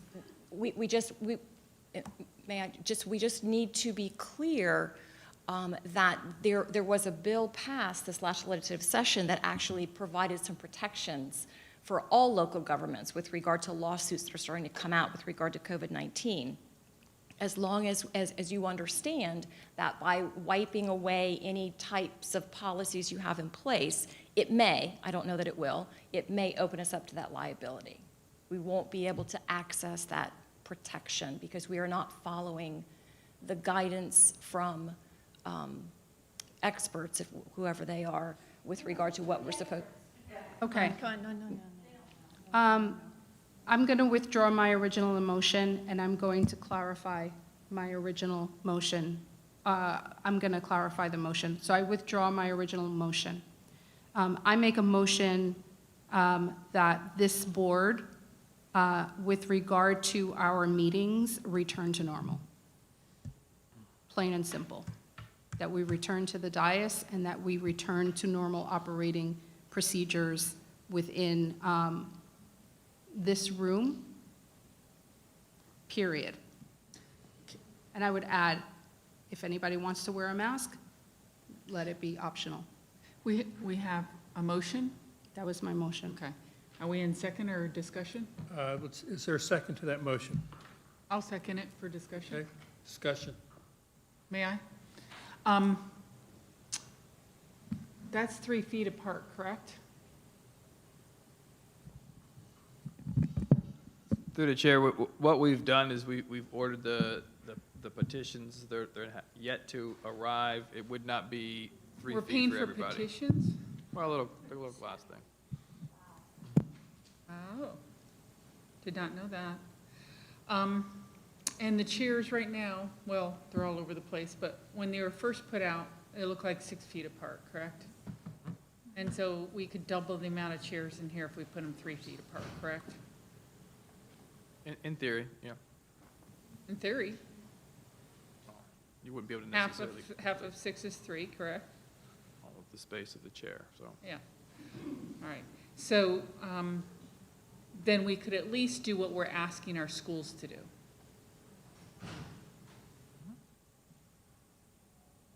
But as I understand it, Mrs. Rosario was asking that in going back to quote-unquote normal, we return to the dais, we have no masks, and there's no room, there's no capacity on the room. I didn't say no masks.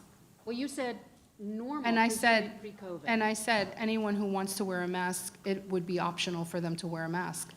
But we could, under that, have 100 people in the room. Because Not unless you can while fit- Mrs. not unless they Berenborg find a is seat. saying 3 feet, you're saying prior to any gubernatorial or Surgeon General guidance. So that's no 3 feet, that's no 6 feet, that's wear a mask if you feel like it. That's Yeah. what you're asking for? Yes, I am. So then I'll amend it to say that let's go back to semi-normal. Let's go back to what we're asking the schools to do, Which is? which is 3 feet. That's 3 feet to me, and 3 feet for the chairs. Fine, Schools are wearing masks. optional. Schools are wearing masks. Yeah, but we're not, by the time we come back, there won't be any schools in session. But the same I think. policies that Mrs. DeGresta was referencing still apply. Aren't you referring to the May 25th meeting? Who, me? Yeah. That's why I said, let me check. That's the next meeting. Our next meeting is the 25th. Well, we're still in school. Yeah. That's why I said, let me check. I'm fine with that, Terry. You want to amend it to that, I'm fine. Yes. You're going to Accept withdraw? it. No, it can stand. Okay, that's amended. right. They can vote on my amendment. Repeat it. The amendment is to move back to the dais and have the chairs 3 feet apart instead of 6. With optional masking in the room? Yes.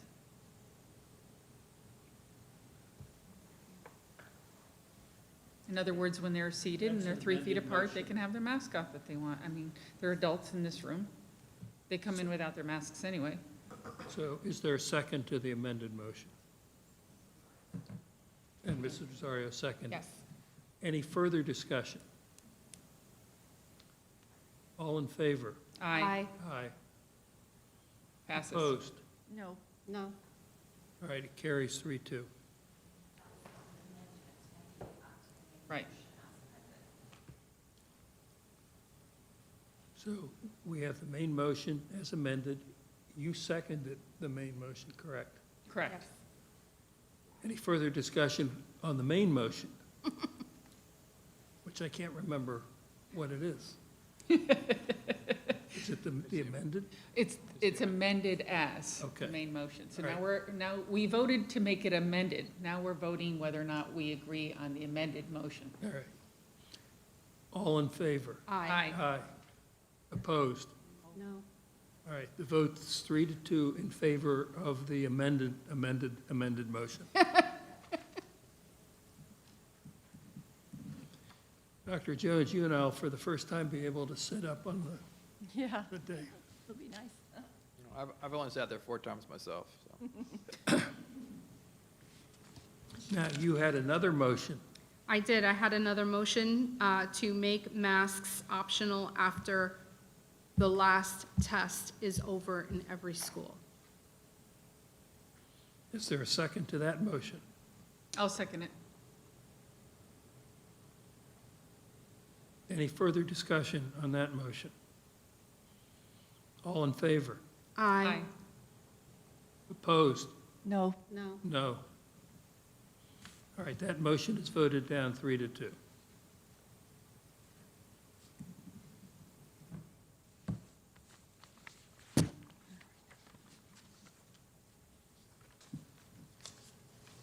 All right. Are we finished? No? Action items? Yes. All right. In the sequence of events, there's a report from the superintendent. No report tonight. Discussion items. Mrs. Berenborn. Yes, thank you. This shouldn't take long, I hope. Lord knows.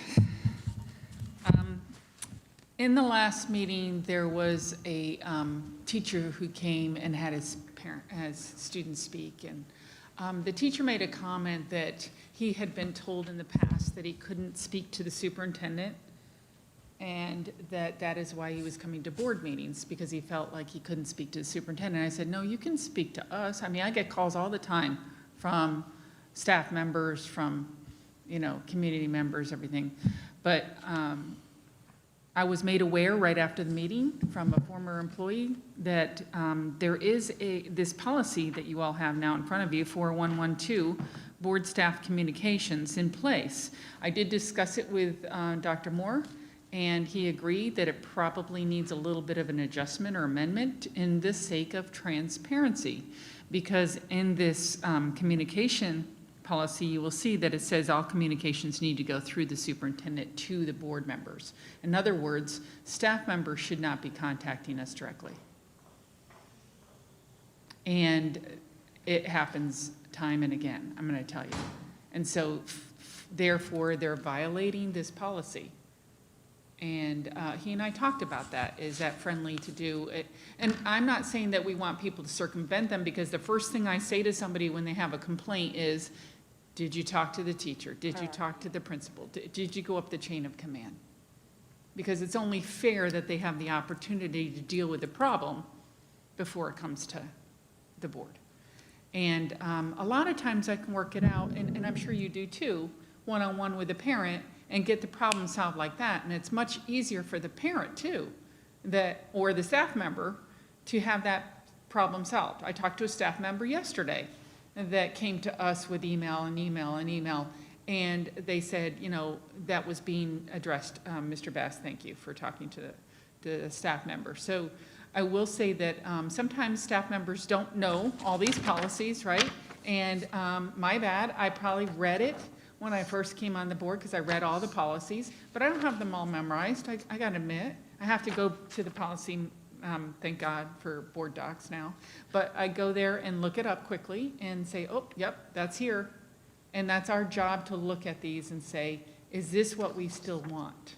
So I'm asking you, board members, to look at this policy, and I'm not saying we have to hash it out tonight, but I think have your individual discussions with Dr. Moore about how you feel about this policy and what tweaks can be made to it, because I think it is important that staff do have the opportunity to talk to board members, but I also, because they are taxpayers, but I also think that it's important that they go through the chain of command too. And if they get frustrated with that, I get it. I was a frustrated staff member when I worked in this county before. I will tell you that. And it was frustrating. Because if your immediate person that you go to, you have tried to do something and it doesn't work, what are you going to do about it? Because you're worried for your job. Plain and simple. I'd just like to add, I have talked to Dr. Moore a little bit about that.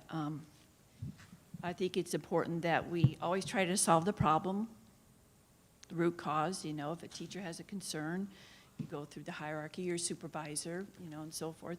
And always, as a principal, I didn't want people going to the district office if they hadn't talked to me. I want to be able to handle the situation. May not always agree with me, but I always wanted to have that opportunity to do so. But one thing I have always been good at is making sure that before this position I responded. So I talked to Dr. Moore, I said, so when this goes up to you or Mr. Bass or so forth, I really appreciate it when you let me know you've talked to them, because I think it's very important that we respond to the situation. And that was the key for me. I always used to respond as a principal, and the communication goes through you. So when it goes up to you or whoever you assign it to, I just like that you let me know that you've responded. So I appreciate that. Good point, Ms. Berenborg. Yeah, so what I'm asking for is for board members to discuss this with the superintendent. Yep. I'm going to give him my feelings of how I think it should be tweaked, and you can as well. And then I would like this to be on our next agenda item for the next meeting as an agenda item, to vote on some sort of change or whether or not we want to adopt a difference in this policy. Well, we're going to, Because I'm going to tell you, it's being violated left and right. So, to me, if a policy is not working, we need to look at it.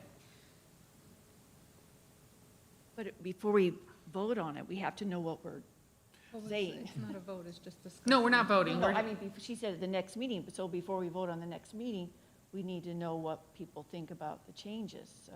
Well, that's what I'm asking for us to bring And it I up to don't- the next meeting to discuss. I don't think we've followed this policy in the last 15 months that I've been here.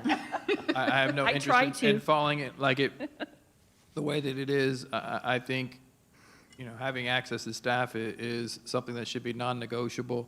And quite honestly, the recommendations that I make to board, whether it be for a program, a resource, or continued employment, isn't going to change. It's going to be in the best interest of children every day of the week and twice on Sunday. So having the opportunity for you to engage with staff completes that, that cycle of communication and that level of accountability. So I don't see any problem making those recommendations because that's just the way it should be. Mrs. Rosario? One of the things that I remember from my first FSBA training conference was that board members are not police officers, we're traffic cops. And so once we get a concern or something comes in, we're not responsible for fixing it, we're responsible for directing them who to go to and who to speak to with a particular issue if they have it. But you can't help but feel connected to people who come to you because they have it might be egregious or not, whatever it is, you can't help but feel compelled to want to do whatever you can, or to respond as Dr. Jones just mentioned. But Dr. Moore has been pretty good in terms of allowing, as he mentioned, board members to talk with staff, and I'm pretty much talking about district leadership, your cabinet and some others.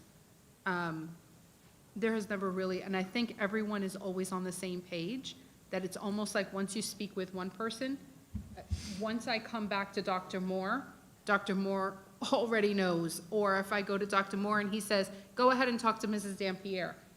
They've already it's almost instant. I don't know how that communication happens so quickly, but it's that quick. So I appreciate with regard to board members speaking with staff. But 9 times out of 10, I'm directing them to Dr. Moore, which is really the way that it should be. And I might copy somebody on an email, or I might, say privately, follow up with me, let me know how that went.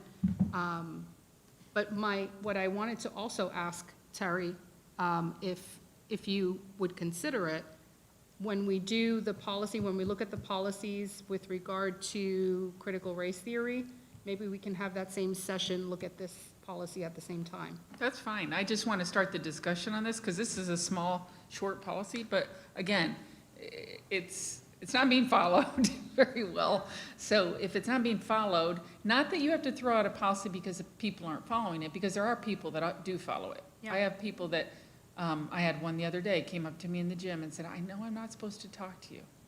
Yeah. And I was like, whoa, wait a minute, you can talk to me. Well, yeah, but it's a concern I have at school. Okay, did you go to this person? Did you go to this? I went through the same thing that I always go through and found out, no, I was able to just suggest who she talked to, and that took care of the problem.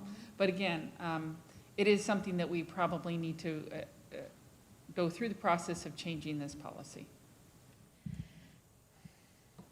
I don't, when it happens, I don't care, but it probably needs to happen before next school year. We probably have to have it in place. Yep. All right. Couple? Okay, Oh, nothing. Are we on board members, Sherry? I was going to go to board member matters. Oh. Dr. Jones. Few things I'd like to share. Several board members were at the ESE Inclusion Show at Sebastian River High School. We had a blast again. Thank you to Ms. Taylor and Mr. Cummings for a wonderful program. Both Vero Beach and Sebastian River High School baseball won districts, and they lost in their first regional game, but they had a wonderful season. I've thoroughly enjoyed scholarship nights at Sebastian and Vero. Looking forward to elementary, middle, high school graduation. One thing I really wanted to share, I'm on the bold idea for MCAN for support with our after-school programs, and we had a meeting with Miss Emerson, and it was absolutely wonderful. They love the fact, Dr. Moore, that you're breaking the silos, and we're trying to do our best to bring it all together and see what our concerns are in data, and Greg McDonald's been wonderful on that too. Had a great meeting, our first meeting with the Good Cause, dealing with athletic transfers, which is now in the district, and Mr. Seymour and the ADs and I were on a Zoom call, and it went very well. And a big thank you to all our staff and students and administrators, teachers this year, because it's been a tough year. It's been a really tough year, and I appreciate you and going to work each and every day. And just a little bit on a sad note, our boy from Crossover who passed, he was a student at Vero Beach High School for his,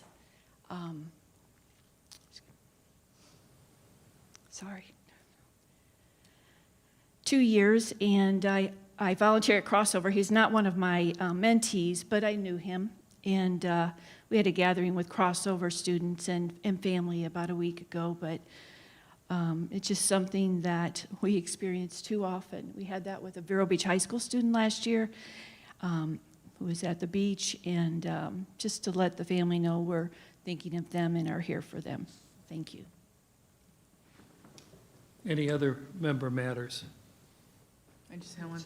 I know we all attended, well, a lot of us attended Scholarship Night at Vero Beach High School. Just to mention that most people don't know or may not know that over $1 million was given away that night, so it's pretty impressive. And, Dr. Moore, thank you for holding town hall meetings. They're meant to inform but also gather information, and I know that wasn't the first of that information because this is a huge undertaking, looking at our facilities and what we can creatively do instead of always having K-5s, middle school and high school, being creative with that, being creative with start times, being creative with, K-8s, boutique high school. There's all kinds of options we can look at. And when you're looking at forecasting down the road, and looking at your populations, this is the time that we can really have some interesting school choice. And so I look forward to more conversations about that. Hopefully the conversation will go towards what you meant it to go towards, which was exactly of what are we going to do for our students and our facilities moving forward. And so I appreciate those. Also lacrosse, I believe, went all the way to state, didn't they? Was it state that they lost? The girls are still in, I think. Yeah, in the finals, right? Yeah. So, so kudos to lacrosse too. All right. Any other, Mrs. Rosario? Yes, I attended MCAN. I know, Dr. Jones, you attended MCAN as well. Dr. Packard presented on social emotional learning, and she did a wonderful job. It was wonderful. I actually think that it would be a good opportunity for her to present to the board publicly so that everybody rightly understands what that means, what that is, and how that's implemented. I attended, of course, the executive roundtable, the scholarship nights. I did not have an opportunity to go to the town halls. I had tennis matches with my son, so sorry, I had to cheer him on, but I did hear some good things. I would like for future town halls to, on the flyer, we've talked about this, to actually say what is going to be discussed. Because some people contacted me and said, what is this going to be about? Yeah. And I think more people might show if they know what it is that you're going to present on. So that, I think, is something that we could improve upon with regard to the communication, which is something that I know that is important to you. Otherwise, I don't believe that I have anything else on my schedule. Dr. Schiff, anything? Nothing to add that hasn't been said. All right, the only thing I would add is that I haven't been to that many events, but that ESE program at Sebastian, I think somebody used the word uplifting, to see the 40 or 50 kids up there and having as much fun as they had, and some were quite athletic. That young man that was walking across on his hands and doing the alligator, whatever it was, I thought he was going to throw his back out. But that was fun, and obviously it's always fun to give away somebody else's money, as we did at Scholarship Night, so that was great. And the only other thing that I feel badly about is, once again, Mr. Fagan has not had an opportunity to speak.